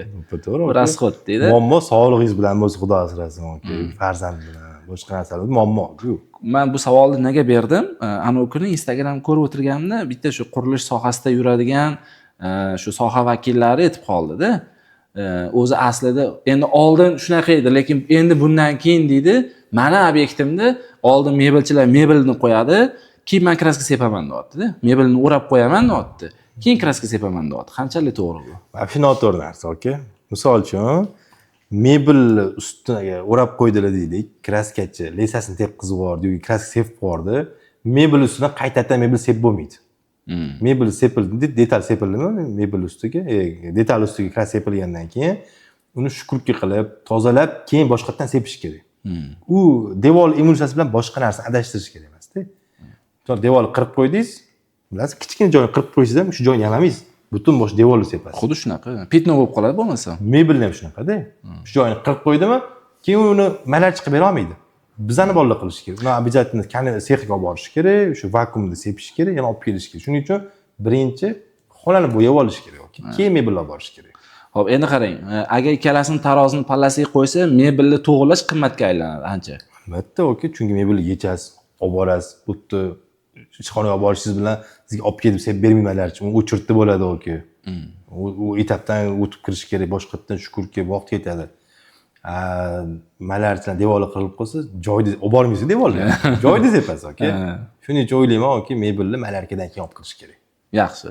Bu joylarni kesib Instagramga qo'yamiz. Ya'ni o'sha odamlar ko'rish kerak bu narsani. Ya'ni uy egalari ham ko'rish kerak, sababiki juda ham ko'pchilik hozir Instagramga kim chiqib qattiqroq baqirsa, o'sha odam mutaxassis ekan deb o'ylab ketib qolyapti odamlar. Ya'ni buni nimaga biz ya'ni olib chiqqanimiz sababi ketma-ketlik bor o'zi. Buni to'g'ri qo'yish kerak. Masalan, kimdir chiqib unaqa emas, bunaqa qilsa qilish kerak desa, shunaqa ya'ni qilaman deb ketib qoladiganlar ko'pda. Ya'ni buni kimdir gapirish kerak, kimdir buni ko'rsatish kerak. Buni o'zini ketma-ketligi bor. Ketma-ketligida qilish kerak degan narsani, ya'ni mana shu ko'rsatuvimiz orqali ochib berish o'zi asl maqsadimiz. Chunki bugungi kunda biz ko'ryapmiz, mana o'zingiz ham ko'rasiz, borsiz 1000 ta bardak bo'lib yotgan obyektlar bor, tartibli yurayotgan obyektlar bor. U yerda o'sha mutaxassis, ya'ni prorab yoki o'sha qurilish firma yaxshi tajribali bo'lishini anglatadi yoki tajribasizligini anglatadi. O'sha obyektga kirganingizda ko'rinadi, o'sha hamma narsa. Devorlar qiyshiq bo'lishi, oldi masalan shunaqa holatlar bo'lgan. Masalan, oldi proyom to'g'ri qiladi, orqasi ustki bo'lib qolgan. Mebel kirmaydi. Mebel kirmaydi. Shunaqa mebel so'g'lab ketish kerak deb yana tashab qo'yishadi. Sani mammoying deyishadi. Mebel qiyshiq kesgansan deydi. Sani mammoyingni zakazga berdikmi, mebelni zakazga qilib qo'yadi. Bo'lmasa tayyor olgan bo'lardim deb yana mebelni bindirib qo'yishadi. Xo'p deysiz, yana gradusga olib borib to'g'rilaysiz. Vaqt cho'ziladi, yana gradus ish qiyin har doim. Shunaqa holatlar bo'lgan-a? Ko'p bo'ladi unaqa holatlar. O'sha neopitni malyarchilar deydi, devorni qotganda gradusga to'g'ri kelmaydi. 90 gradus yo'q ketib qoladi graduslar. U gradusni yaxshi tushunmayman. O'sha paytda mebel kirmaydi. O'sha paytda sani mammoying edi. Bu mebel tashab qo'yishadi. Chunki devorlar bizni ishonmaydi deydi. Shuni gradusni olmadingmi deyshadi. Olganimizda mebel qiyshiq chiqyapti. To'g'irlab ketish, to'g'irlash iloji yo'q uni. O'sha agar sizlar shunaqa holatni ko'rsanglar, ustalarga aytib ketasizlarmi, ham to'g'irlab beringlar deb? Biz zamerga boramiz-ku, shu payt lazer qo'yamiz-da. Sirazi biz uyga kelib aytamiz. Okajon, mana bu devoringiz mana 3 metr chiqyapti, mana 3.20 chiqyapti. ichkari 20 santimetr razniya beryapti. Shu diagonal yo'q xonani. Diagonal yo'q qoladi. Qilib bersizlar, qilib berdi, bo'lmasa mebel qiyshuv chiqadi. Qilib beradi, 90%. Ya mebel to'g'ri chiqadi, devor qiyshiqligi keyin bilinib qoladi. Eshiklar o'ynab ketadi. Yopganingizda stiklari plus bo'lib tekis turmaydi. Perepatlar bo'ladi. O'sha paytda biz oxir etamiz, devorga taqalaveradi bu narsa.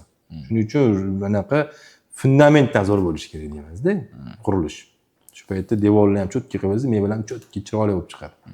O'zi hozirgi dizaynerskiy remontlarda bu ya'ni mebellarning ko'pligi sizlarga yaxshimi yoki bu juda ko'pligi ham zararmi? Nima deb o'ylaysiz? Mebel ko'pligi, конечно, bizga yaxshi. Soqqa bo'ladi deysiz. Va ikkinchi savol, ikkinchi tomoni bor. Bir xillar masalan mana shu mebel ko'p bergani bu hozirgi trenddami yoki oldin ham shunaqa bo'lgan, просто e'tibor berilmaganmi bu narsalarga? Hozirgi paytda yana boshiga qaytamizda. Yer narxi oldin arzon bo'lgan.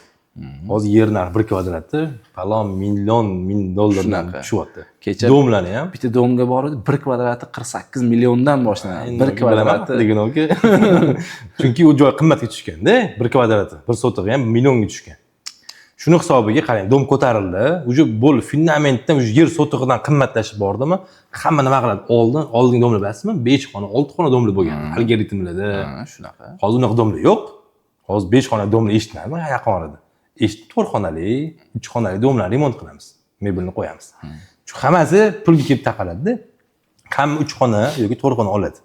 Shu payt kichkina bir xilla 2 xona oladi, to'g'rimi? 2 xonaga siz butun boshli yozgi kiyimingizni, qishki kiyimingizni olib borishingiz kerak. O'sha har bir millimetr, santimetr unumli foydalanish kerak. Shuni hisobiga mebel juda ham ko'p bo'ladi, kichkina kvadratli uylarda. Katta xonali uylarda mebel kamroq bo'ladi. Mana uchastkalarda ham bilasiz, mebel bu yoqqa qo'yilgan bo'ladi, bu yoqqa kam qo'yilgan bo'ladi uchastkalarda. Domga kirsangiz, boshi achib ketib qoladi hozirgi domlardan. Hamma yoq mebel, nishalar mebel, devorlar pishib ketdi. Polkalarding. Hamma yoqdan unumli foydalanib tashlangan. Chunki dom narxi qimmatga tushgan bo'ladi bu odamga. Ya'ni shu 2 xonali uyda hamma narsa sig'ish kerak deysiz. Hamma sig'ish kerak. Bunda faqat dizaynerlar yordam beradi. Unga men o'zim bor, men tizib qiling deb tushuntirib bera olmayman uni. Tizib ko'rsatib berish kerak, oka. Nimagaligini, qanaqa udobsiz berishini, qanaqa dizaynda turishini, interyer dizayni, ranglarini. Hozir sizga dizaynersiz ham zakazlar kelib turadimi yo uje faqat dizayner olmaysiz? Bosh og'rig'i. Yo'q, oka. Chunki ertaga yana o'sha sferaga qaytamiz. Yana u boshqa sohadagi odam, uni men gapirayotganda boshqa odam, uni xayol boshqa joyda bo'ladi. Men ideyam bor, tushuntirib beraman, lekin boshqa tushungan bo'ladi. Mebel qo'yib berdik, men boshqa narsa qo'ldan qolsa ketdi. Yana pulimiz qolib ketgan, avans skidka qilingan, muammo, yana keyin maqsadini bermaslik bo'lib qolish mumkin bir xillada. Har xil prinsipiyani turib olish mumkin-da, yo'q narsadan bahona topib. Yana bitta oxirgi narsa olib chiqib ketmaydi, menga yoqmadi deb qo'ysa, yana qayoqqa borasiz mebelga keyin, yoki yoqqa yazilgan, jiddichilik hech qachon sota olmaysiz uni. Shundan keyin bo'pti skidka deysiz yoki oxir plyus qolib ketadi. Shuni hisobingizga to'xtatib qo'yganmiz. Dizayn ham bo'lib olmaymiz. Bu narsa zo'r narsa, oka. Ham bizga yaxshi. Ertaga biz ham dizayn bo'yicha qilib beramiz. Dizaynerlarga yaxshi. O'sha odam keyin dizayner qidirib boradi.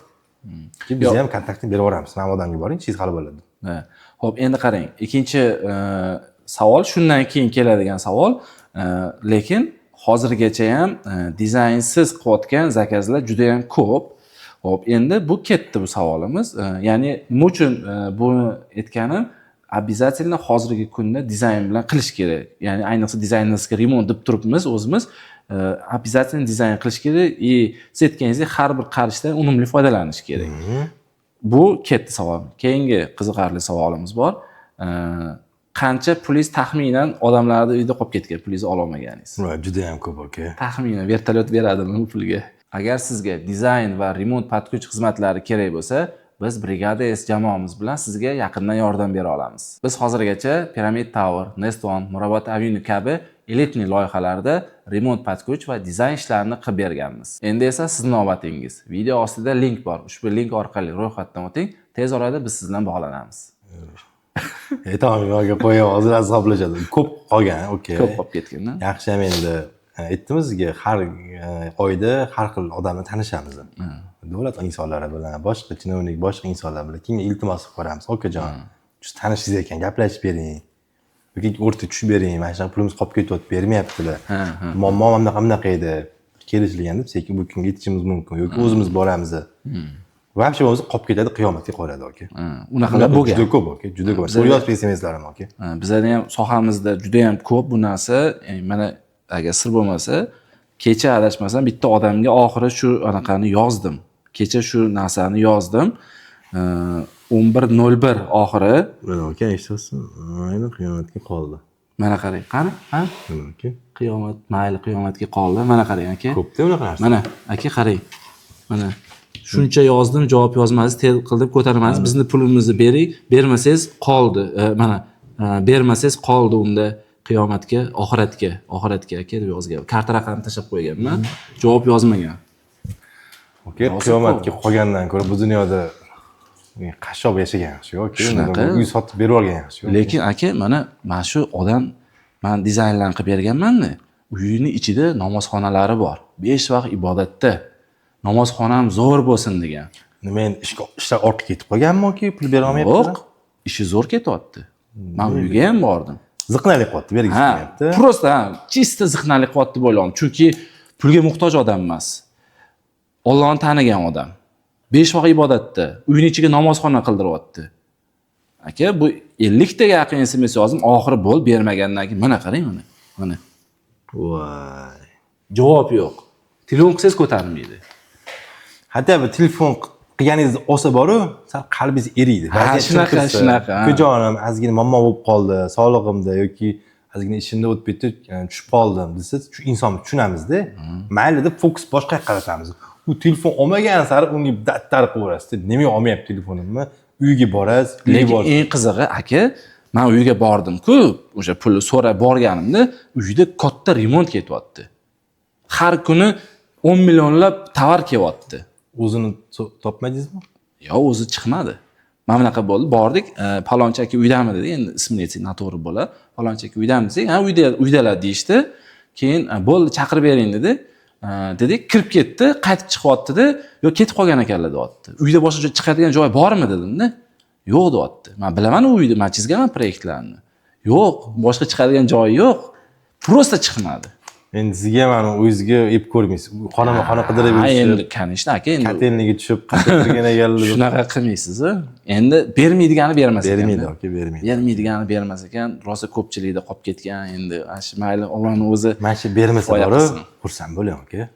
Nega? Chunki insonmizda qancha gunohimiz bor. Shunaqa lekin o'zingiz qancha gunohingiz bor, o'zingizdan boshqa kim bilmaydi. Meni qancha gunohim bor. Ertaga babi shu narsa asqotadi qiyomatda. Ana undan bor edi mana qarsiga olasan. Ana o'sha paytda u chuvillab boradi aka. Ana o'sha paytda bo'ldi. Faqatgina uni qo'ldan kelgan narsa afsus nadomat bo'ladi aka. O'sha paytda nabarat o'sha pulga mayli bizni kambag'al bo'lib qolmaymiz yoki bankrot bo'lib ketib qolmaymiz. Qolgan pullar 5-6 ming dollar qolishi mumkin. Yana boshqa kamroq qolishi mumkin. Lekin u dunyoda 5 ming, 6 ming dollarlik savob aka juda katta narsa bo'ladi aka. Shunaqa. Demak, xursand bo'lamiz. Yaxshi suhbatimizni davom ettiramiz. Yaxshi, baribir tajribali insonlar fikrlash boshqacha bo'ladi-da. Sal bu yerda, ya'ni baribir bilamiz, pulimizni ola olmadikmi, buni javobi bor baribir. Hech kim haqqi o'tib ketmasligini yaxshi bilamiz. Yana ham taskin topadi ko'nglimiz shunaqa narsadan eshitganmiz. Mazza qilaman aka, boshlash olmaydi-yu, voy mazza qilib yozyapman. Qiyomat qol deyman-ku. Mazza qilaman aka. Bu qanchalik og'ir narsa. Unga, lekin menga aka mazza qilayotgan bo'laman-da. Chunki o'zingiz bilasiz qancha gunohingiz borligini, qattiq nima qilganingizni aka. Shunaqa. Yaxshi. Xo'p, endi yana o'zimiz suhbatimizga qaytamiz aka. Yaxshi. Hurmatli yurtdoshlar, agar suhbatimiz yoqayotgan bo'lsa, like bosib qo'yinglar, chunki Abdulaziz akamning tajribalari juda ham katta bu sohada. Ya'ni o'zini sohalarida tajribali mutaxassis deb bilamiz, sababi podcast chaqirishimiz ham shundan, ya'ni suhbatimiz manfaatli, foydali bo'lishi kerak deb o'ylayman. Asosiy maqsadimiz ham shu. Endi yana bitta savol bor. Sizga qanchalik eng kichkina zakazni olasiz va eng katta zakaz qanchagacha olasiz? Hozir ishimiz juda ham ko'p aka. Misol bitta kuxnya kelib qolsa olmaymiz. Misol uchun bir xonali kvartira kelib qolsa olmaymiz. Kattaroq obyekt olamiz, chunki kattaroq obyekt sro'yi bemalol bo'ladi. Borib o'rganamiz birinchi. Hali suvoy ham qilinmagan bo'lsa, uni ovuramiz. Bir xil obyektlar keladi. Misol uchun 30 ming, 20 ming dollar, lekin tayyor uje. ko'chib kirishim kerak, bir oyda qilib ber, uni ola olmaymiz aka. Bu ololmasligingiz sizni zakazni mensimasligingizni bildirmaydi. Ya'ni ulgurmaysiz, uyalib qolishingizdan qo'rqasiz. Конечно, aka, u gap pulda emasda, o'tdi. Chunki ayolda shunaqa zakazingiz ko'p, pulingiz o'ziga yetarli, lekin ham bitta pulga qiziqib yana olsangiz, yana keyin u molni yana yuz yerga qaragan, vaqtiga qilib bera olmagan, yana keyin ketdi, bular zakaz oladi, yugurtirib yuradi. Bular haqiqiy mebelchi deydi, aka. Shu haqiqiy mebelchi bo'lib qolishansin, xudo asrasin, aka.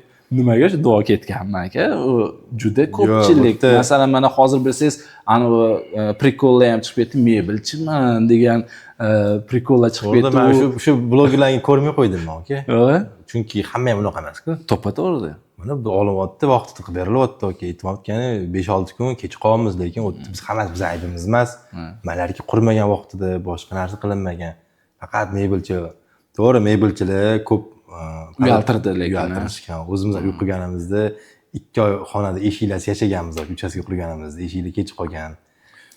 Boshqa narsalar ham kech qolgan, zinalar misol cho'zilgan vaqtida. Bu narsaga sabab mebelchini qo'liga bittada katta pul tegadi. U hamma pul o'zimniki deb o'ylaydi. Uni ishlatib qo'yadi aka pulni. Eski qarzni yopishni boshlaydi. O'tib bitdi, mashinalar oladi deydi. Mashina oladi. Boshqa sohada bilasizmi aka? Sekin-sekin berasiz mana. Gipsokartonchi vaqtida bitirib beradi. Hech kim pretenziya qilmaydi. Malarchi vaqtida bitirib beradi. Tiyagachi vaqtida bitiradi. Kafilchi vaqtida bitiradi. Prorab vaqtida o'zini ishini qiladi. Lekin mebelchining qo'liga bittada katta pul tegadimi? Bu san o'zini boshqara olmaydi aka. Sirazi mashina ko'rib qo'ygan bo'ladi. Matiz Gentle qilish kerak, Gentle Malibu qilish kerak, Malibuda borishim kerak, obyektga. Shunaqa deydi, pul taqsimlanmaydi. Xo'p, o'sha Gentle'da borganda Malibuda borganini qimmat zakaz oladimi? Farqi bor aka. Buni sinaganman ko'p marta aka. Nima aytib beraylik, chunki ko'p bizni mebelchilar ko'rishadi, uy egalari ko'rishadi, prorablar ko'rishadi. Qarang aka, endi maqtanish emas, bu narsa avvalambor, bu prosta opitda endi. Yo, shu nima tajribangizdan shunaqa qilyapsiz. Shunaqa, bu tajribangizdan gaplashamiz. Misol uchun, obyektlarni yurman bolalarim bilan, ko'chada obyektda, Gentle'da yoki Malibudamiz, telefon bo'lib qoldi, tez kelib keting, zamirga kela olasizmi, telefon qilib tugaysiz. Bo'ldi, yo'ldamiz, kirib olamiz. Gentle'da kirib boryapmiz, boshqa muomala aka. Chunki seriozniy obyektga boryapmiz, seriozniy odamlar aka. Yaxshimisan, qaraysan. Bitta o'lchagan, bitta qilib, nuqson san qayerdan oldi bu narxi? Mana shu yerga. Bo'l, shoshmay jir deyman. Sho'piraga yoki ukam telefon bilan. Kel, ana mashinamni deyman. Keladi, bir kun shunaqa bo'ldi-da, Gentle'da bordi, vobshe mensimayaptilar-da, biratan oyoqdalar. Yaxshi odam o'zi. Chunki yoshlamizda odam bilan. Yaxshi odam ekanlar aka. Vobshe mensimadilar-da. Kakras mashina mo'yka dedi. Men tashlab ketdi-da, men tushib qoldim. O'yladi, peshkom keldi deb o'yladilar. Qaradi, yaxshimisan? Ha, videoda chiqadigan bo'lar ekansan dedilar. Bo'ldi, keyin obyekt bitdi. Vobshe xullas, xola gap gapiryaptilar-da. Keyin mashina yuzirib keldi, ko'chada kutib turibdi-da. Keyin men uy egasi bilan ko'chaga chiqib kelyapman. Endi rullik odam tushib so'rash kerak-ku. So'rashyapti, "Shep yaxshimisiz, tuzimisiz? Bular kim shep bo'lalarmi?" debdi. Bu yordamchim deyapti. Keyin azdaka shep deyapti. Endi shep deb chaqiradi. Endi qanaqa qilay shunaqa. Shep ketdim bo'limsa, "Shep sizmisiz?" deyapti-da. Men endi o'tdi faxrlanib ketdim. Endi aka shunaqa sekin polka solib tursa, muomala o'zgardi-da aka. Sezildi, bittada. Bittada seziladi. Shunda bordim, mana seziladigan narx qurib berdim. Mana olishga majburladi keyin. Uyalib qolishlari kerak emas ekan men oldim. Bo'ldi, Dubaydan narx berdim. Oldilar aka. Yaxshi odamlar bo'lgan. Ular shunaqa qilib jazolash kerak-da aka. Ularga ham bir tem bas kelmaydi ular bilan. Mana bunaqa yo'li bilan sekin uni jazolab qo'yish kerak ularni. Siz ham o'zingiznikini oldingiz, u ham olibdi-da o'zinikini. Ha, aka. Bir bo'ldi aka. Bir. Bir bo'ladi. Mana shu jazolash. Unaqa narsa ko'p bo'lgan aka. Bir xil obyektlarga o'zim inamarga yaxshi ko'raman aka. Endi Alloh bergan. Shunaqa obyekt hammaga bersin. Ha, shu boshqa bersiz deysizda yoki birimizda borsiz bir xil obyekt cho'chib ketib qoladi. Bular qimmatchi deydi. Qarayim qayda yurgan mashinasini deydi. AMG 603 da keldi-ku deydi. Mebel shunaqa kelish kerak emas-ku deydi. Mebel Jigulida kelish kerak deydi. Gentle'da kelsa mayli deydi. Kelgan mashina eskiroq kiyimda kelish kerak deydi. Lekin o'tdan ham muomala yutib ketadi aka. Okajon qilib, qo'lingiz ko'ksingizda, keyin o'tdan ayoli chiqadi. Endi bu hamma xohlagancha haydashi mumkin. Mashina olasiz, bular ob'yomi ko'p, o'shunaqa bularning puli bo'lgan. Bu oddiy mebelchi emas. Keyin ayol qutulib bu yerdan olib borishadi. Shu paytda men bilaman-da, qanaqa obyektga boryapmiz. O'sha obyektga mos bo'lib borishingiz kerak aka. Oddiyroq obyekt bundan oddiyroq bo'lishi kerak. Siz uni bilmaysiz-ku boshida qanaqa joy. Yo, oldindan dizayn tashiydi-ku. Ha. Dizayn tashigan kattaroq uchastkami? Bu telefonni o'zi bilinadi, gonordan. Kellaring deydi. Endi hozir chiroyli gapiraman, boshqa bo'ladi. Okey. Sanmi bo'lchi yo'q. Kelib ketmash 3 ga kellaring, okajon vaqtimiz yo'q, kerak emas deydi. Bo'ldi, boramiz deymiz. Keyin o'tdan g'orlat olib chiqasiz, ana garajdan to anaqani, baydarni. Keyin borasiz, keyin borsangiz boshqa muomala, boshqacha anaqa kelyapsiz. Seziladi. Seziladi, okey. Zakaz olishga oson bo'ladi. Chunki bilasizmi, boshqa sohalarda ham nimaga o'zi unaqa mashina haydaladi? Daveriy kirish uchun haydaladi, okey. Bu daveriy degani to'g'ri ma'noda. Odam uspokоить qilib qo'yish kerak-da. Bitta kimyoga berayotganingizda telefon qo'ymaysiz. Men bilan tashlab bor, bitib qoldimi? Boring sexingga ko'ring. Shu narsani soxta qo'rasiz odamni. Bo'ldi, o'ziga stoyishi bolalar gapiga javob beryapti, tayinli bo'ldi. Men boshqa ishimni qila qolay. Boshqa ishimni shug'ullanib turay deydi. Agar siz kattaroq obyektga bordingiz, juda ham oddiy bo'lib bordingiz, u siz boshingizni chiqib tashlaydi. Tashlab bor, men bilan bityaptimi? Video tashlab bor, qanaqa aytibdi? Boraman sexingga, tayinlab tur. Sizni xotirjamligingiz yo'qotadi, o'zi ham xotirjam yo'qotadi. Shuning uchun kim oldiga boryapsiz? Tayinlanib borishingiz kerak. Daveriy ikki tomonlama bo'lishi kerak-da. Конечно, okey. Mana Xudoga shukr, okey, post emasin. Bironta bir klient kelib, men bilan qani ko'rsatib video tashlay demaydi. Chunki xotirjam qilib qo'yganmiz. Ishonadi-da. Ishonch muhim. Misol uchun, sredniy byudjetli joyga biz ham sredniy bo'lib boramiz. Qo'rqitib yuborish kerak emas, okey, klient. Men misol uchun boshqani qo'rqitadigan bo'lib borsangiz ham, muomalangiz bilan, tarbiyangiz bilan, okey, o'tib ketaverasiz-da. Yaxshi, juda ham zo'r. Chunki ko'p mana informatsiya beryapmiz, ya'ni bizni ko'rganlarga foydali bo'ladi. Xo'p, bu yerga savolni davomiydi. Kichkina zakazlar olmaysiz, ya'ni zakaz ko'pligidan. Ha, 20 mingdan pastroq bo'lsa yoki kichkinaroq zakaz bo'lsa olmaysiz. Eng katta qilgan zakazingiz qanchagacha bo'lgan? Tenderda qatnashganmiz, okey. Ya masalan, sizni salohiyatingizni ko'rsatib bermoqchiman men insonlarga. Bu qanchalik o'zi chiqib gapiryapti, qanchalik eng katta zakazi qanaqa bo'lgan ekan degan ma'no tushunish. O'tgan yili dekabrda qildi. Sal qiynalib qoldi o'shanda, olmaslikka harakat qildi. 2 oyga, 2 oy ichida $2,200,000 mebel qilishimiz kerak bo'lib qoldi. Tender juda yonib qoldi. Noyabrda pul tushirib berdi. Dekabr 31da qabul qolaman dedi. Chunki yil oxirida chunki asatga avans pul qoladi-yu. Bizga avans puli chunki foyda juda ham kam qoldi-da. Chunki katta ob'em bo'lgan kam foyda beradi. Tender-ku eng past narxi arzon, sifat bilan tushga tender. Foyda kam qoldi. Bizning foydamiz oxirida. Aytyaptiki, yil oxirigacha qilib berishing kerak 31-dekabrda. 31-dekabr bank ishlaydi. Shu kun pul tashlab beraman dedi. Agar ola olmasang, bo'ldi, ular 30 ga chiqib ketishadi dedi. Xitoy kompaniyasida-yu. Bo'ldi, Xitoymi? O'sha boshqa kompaniyalar O'zbekiston ofisini qurgan. Bo'ldi, chiqib ketadi shaharga dedi, pul ola olmaysan dedi. 2 oy pul muzlab o'tadi dedi. Shu payt 2 oy ichida shu ob'yemni qildik. Ulgurdik. Kechasi bilan o'zim ham ishladim, boshqalar ham ishladi, hamma ishladi. Pochtaga to'xtatdi, o'shani qildi. Xo'p, boshqa zakazlarga bu to'xtatdim deysiz, anaqa bo'lmadi, srokiga ta'sir qilmadi? Yo'q, misol uchun bitta zakazda 10 ta bola ishlasa, 4 tasini bu yoqqa qoldi, 4 tasini kamaytirdi. Ha, kamaytirdi. Pulni to'xtatib qo'yamiz, chunki ertaga ularning javobi bor. Shunaqa. Lekin bolalarni ko'paytirib olib, o'sha zakaz shug'ullandi. O'shanda bildik, mana shunaqa bosib ishlaganda shu ob'em qilsa bo'lar ekan. Bu sohada ham yaxshi pul topsa bo'ladi, oka. Mebel sohasida ham. Har doim bu mebel sohasi foydasi yaxshi bo'lgan. Faqat negativ emas demoqchisiz-da. Mebelchilarga nisbatan ochish kerak, lekin o'ziga yarasha qiyinchilik juda ham ko'p oka. Ishchi bilan muammo, ishchi, klient bilan, dizayner, prorab hamma bilan oka. Prosta o'tda salom alaykum qilgani bormaysiz. Jang qilgani borasiz oka. Ishxonaga jang qilasiz, yoqqa borasiz. U bilan tayyorlanib polni varjonni yurishingiz kerak-da. Prosta xalastoy neytralga qo'yib yura olmaysiz oka.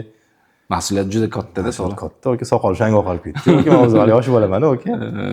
Lekin любой sohada oka, baraka bo'lsa, hozir kimdir aytish shart emas, oka. Oddiy semechka sohasida ham oka millioner bo'lganlarni ko'ryapmiz, oka. Albatta.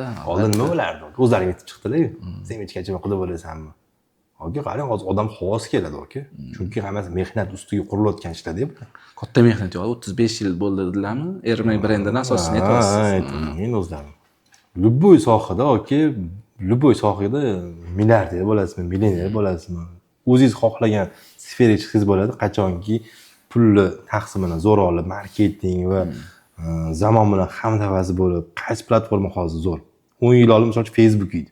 Facebook yurg'ish kerak edi 10 yil oldin. Hozir Instagramga yurg'ish kerak. Prosta o'tib chiqib ham hurmatli obunachilar, mebelimiz bitta ko'rishinglar mumkin bo'lsa, shundan o'tib ketadi aka. Xuddi yumor. 3 sekundda anaqa bor, o'z Mark Zukerberg aytadi-yu. 3 sekundimiz ushlab olgan tortib olgin deydi. 3 sekundda ushlab olsang bo'ldi. Xohlasa o'ynab chiqasanmi, ashlab chiqasanmi, boshqa narsa qilsanmi, pul sochib chiqasanmi, yirtib chiqasanmi, bo'ldi.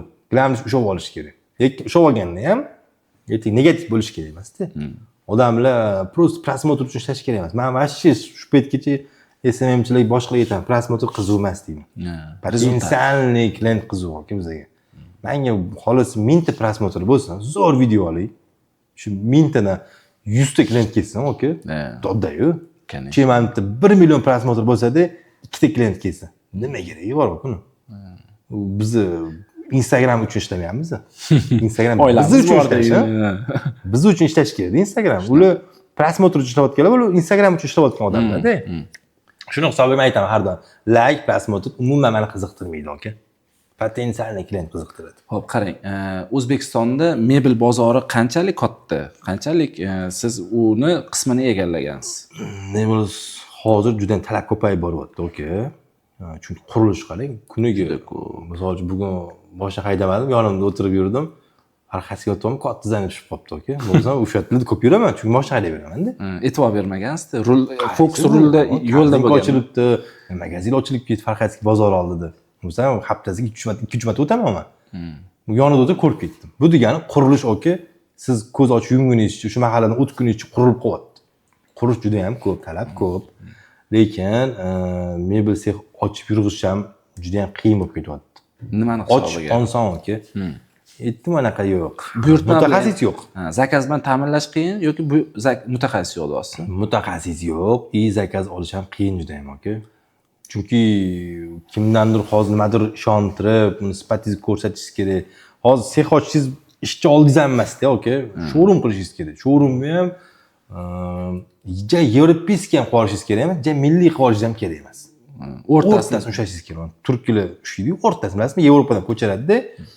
Azin men xohlayapti. U kollaboratsiya qilib, azin tillarga qo'shadi. Yevropada tillar chiqib ketgan o'sha trenddan.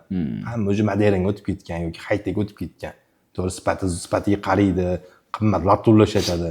Lekin turklar azgina bunaqa joylarda tillar qo'shib yuboradi. Chunki o'zbek xalqi, mana Aziya xalqi tilni yaxshi ko'radi. Shuni hisobiga showroom qo'yotganingizda ham azgina shu joylarga ahamiyat berishingiz kerak-da. Kirganda voy deb borish ham kerak emas. Juda oddiy ham qolish kerak emas. O'tirib, qarash kerak azgina. Mana stikini zo'r qilibdi, rangini zo'r beribdi, avvalni zo'r o'xshatibdi. Shiponni rangi zo'r ekan. Tafakkur qilish kerak demoqchi, baribir shu sohani kirmoqchi bo'lsa, o'rganish kerak, yaxshilab, tomonlama. Bu hozir любой biznesda pul bo'ldi emas, aka. Pulim bor, bo'lib ish qila olaman degan emas. O'zini oshpaz. Bu zamonlar o'tib ketdi-da o'sha. Aka, hozir misol uchun Turkiyadan turk bo'ri kelib osh damlamaydi-ku. Shunaqa. Faqat o'zbek damlaydi, aka, osh to'g'rimi? Butun dunyoda o'zbek damlaydi. Shunaqa. Lekin hozir o'zbek ham Turkiyaga borib, turk bo'rini danar kesib yurmayapti-ku. To'g'ri, oson qotani qilish mumkin, lekin qiyin ish aytolmayman. Ustasi qilish kerak-da. Xo'p, mana qarang, siz 2-3 marta aytdingiz, podkastimiz boshidan beri mutaxassis kam, usta kam dedingiz. Siz qayerdan topasiz u mutaxassislarni va o'sha anaqalarni? O'qitasizmi o'zingiz yo ular sizga tayyor kelishadimi? Yo'qsa ko'p pul berasizmi ularga? Pul bilan qiziqtiramiz, aka. Har doim video aytib chiqamanki, mana puldan muammo bo'lmaydi deyman, aka. Chunki pul so'radi, ishini ko'ryapmiz, kompyuterdan yoki obyektingizda biz video отчет bor, bo'ldi, uni beryapmiz. So'ragan payt beramiz pulni, aka. Ko'p joylarda 2-3 oy ola olmaydi pulini. Yo, xo'p, vaqtida berdingiz, bu bitta zo'r narsa. Ko'p ham berasizmi yo kam berasizmi? Vaqtida berib kam berasizmi yo vaqtida berib ko'p ham berasizmi? Yo'q, shu paytgacha hali oyligim oshirib bering, bizga ko'tarib kirmagan hech qaysi mebelchimiz. Bu degani normalniy beramiz, aka. O'sha to'g'ri, normalniy pul olgandan keyin o'sha ketgisi ham kelmaydi. Biz o'zi haydagimiz kelmaydi odamni. Agar muammosi bo'lib qolsa, hal qilishga yordam beramiz. Nima muammosi? Mana bitta ozgina krediti bor ekan yoki farzandi ozgina kasal ekan, beramiz yordam. Lekin to'y qilyapman, u qilyapman, ha deb yordam beravermaymiz, chunki hamma og'irlik ishxonaga tushirish kerak emas. Ertaga ishxona yuk bosib ketadi, aka. Unga beringiz, bunga berib ish chop qolish uchun yo'q. O'zing aravani o'zing tort. Erkak kishisan. Ko'proq ishla yoki. Конечно, ko'p tezroq zakazingni bitir, tezroq olasan. Hamma sani muammoingni ishxona hal qilish shart emas. Shunaqa ishxona muammosi ko'p o'zi. Shuning hisobiga ishchilarimizni chaqirib o'tgan aytamizki, puling glavniy vaqtida olasan. Shuni hisobiga kelishadi. Keyin stajga qaraymiz. 1-2 yillik bo'lsa olmaymiz. Chunki 1-2 yilda usta bo'lib oldim chiqib ketganlar bor-da. Chunki o'zimizdan seximizdan 1-2 yil ishlab oladi, bir xil oldin olardi. Chiqib ketardi. Endi qaytib kelardi. Qaytib kelsa olmaymiz. Chunki biz unga aytamiz, "O, xosh-xoshmi, ozgina ishla, yana 10-15 yil ishla, zo'r mebelchi bor, keyin sex ochasan" deymiz. Mana shu joyda yana savol keldi. Mana biznes trenerlar aytadiki, agar sandan deydi xodim chiqib ketsa deydi, keyin afsuslanib qaytib kelsa, uni olgin deydi. Uni anaqasi layoq emas, loyalnosti oshgan bo'ladi deydi. Men olmaysiz. Okey, ketayotganda chunki ishini qattiq olib ketadi, ku har doim. Na bir xayrlashdi, na bir rahmat etdi, na bir duo olib chiqib ketdi. Duo olib chiqib ketgan qanchasini olganmiz, okey. Men o'zim ham kraskachilar bir xilda ketadi, chaqirdi, o'zim chaqirib olaman, okey, yoki kepti, nima qilaydi, qanaqa ketgan edingmi? Zo'r ketgan, chaqir deyman. U bir xillar bor-da, okey. Yomon gaplar gapirib ketgan, aynitib ketgan, qachongacha bu ishlayverasan deydi. Ketdi biz ham brigadir boshliq bo'lamiz, sex ochamiz deydi. Ularni kaneshni qayerdan olasiz? Ular mana xiyonatku bu. Mana shu holatda zo'r narsa bor-da. Masalan, o'ylaydiki, bu zakazlar oson kelyapti, osmondan tushyapti deb o'ylaydi-da. Zakaz ko'payib ketdi, ulgurmayapti. Ketdi, biz ham ochamiz-da, bizda ham zakaz ko'payib ketadi deydi. 100% shunaqa o'ylab keyin chiqib ketadi u. Lekin yana o'rgan narsa u. Keladigan narsa. Uni rizqi yozilmagan bo'lsa-chi, qayerdan ko'payadi zakaz? Shunaqa. Buni rizqi mana shundan balkim 20-30 million topayotgan bo'lishi mumkin-da shu korxonada ishlab. Lekin chiqib 10 million ham ishlay olmaydi-da. Olmaydi, chunki uni rizqi bu yoqda bo'lishi mumkin. O'shaning uchun mana rizqini qidirib yuribman, hali ham deydi-ku. Inson qidirib yurar ekanda, rizqini o'tdan bo'tdan. To'g'ri rizq ham o'zi quylab keladi o insonni. Shunaqa. Lekin chunki uning niyati boshqa bo'ladi, okey. Niyati boshqa bo'ladi. Chunki yana ketayotganida yonida brigada aynatib ketadi. Ketdi o'zimiz ochamiz deydi. Mana shunaqa bo'lib yuramiz, qachongacha ishchi bo'lib yurishimiz mumkin. Shuning uchun men aytamanki, hech qachon ishchilarim oldida men katta ketmayman, okey. Har doim qo'l berib hammamiz so'rashaman, okey. Bir xil muomaladan ertaga shu gapirmasin, bizning xo'jayin mensimadi, bunaqa odam buni qo'lda ishlab nima qilamiz demasin deyman. Ko'chada yurganimda ham, okey, o'tib ketdi ham o'zim ushlab yuraman har doim. Oilasi ko'rib qolsa, kelib shuni qo'lda ishlaydimi? Shu sekin boshqa ish topa qolsin deb aytamasin deb, o'zim iloji bor ushlab yurishga harakat qilaman. Yo'limni siqib qo'ysa ham, uzr, yo'limni siqib qo'ydingiz deyman. Chunki baribir korxona rahbari o'sha korxonasida ish faoliyatini olib borayotgan hamma uchun mas'ulda. To'g'ri, xo'jayin bo'lish oson. Pulingiz bor, zavod ochdingiz. Kimlarga yoqadi xo'jayin desa? Xo'jayin bo'lish shu oson. Lider bo'lish qiyin, okey? Bilasizmi, bo'rlarni anaqasi potokida lider qayerda yuradi, okey? Boshida, oxirida yuradi. To'g'ri, okey. Boshida misol xo'jayin yursa, oxirida yo'q yordamchi yursa, oxirida lider yuradi, okey? Shunaqa. Chunki u ko'rib ketyapti, zoda kim qanaqa ketyapti. Xo'jayin bo'lsa, oldiga tushib oladi, yurib ketaveradi, orqaga qaramaydi, okey. Qaramaydi. Xo'jayin shunaqa bo'ladi-da. Hech kim ishi bo'lmaydi, oilaga qiziqtirmaydi, muammo hech qiziqtirmaydi. Lider orqadan turib qaraydi, okey, hamma yoqqa. Hamma lider tepada turib mikrofon gapiradi deb o'ylaydi. Yo'q, u birinchi orqadan turib ko'rib oladi-da. Keyin bu yoqqa gapiradi, okey. Ikki tomonda yuradi-ku. Shuni hisob lider bo'lish qiyin, okey. Shuni hisobiga ishchilar bilan har doim anaqani zo'r ishlaymiz, okey. Oqibatda munosabat yaxshi deng. Albatta, okey. Hop, sizda qarang, mana men yaqinda o'sha anaqaga bordim. Domraboddagi zavodingizga bordim men bir ish bilan. Divan zakaz qilaman deb bordim. Dilshod akamni degan odam bilan gaplashdik.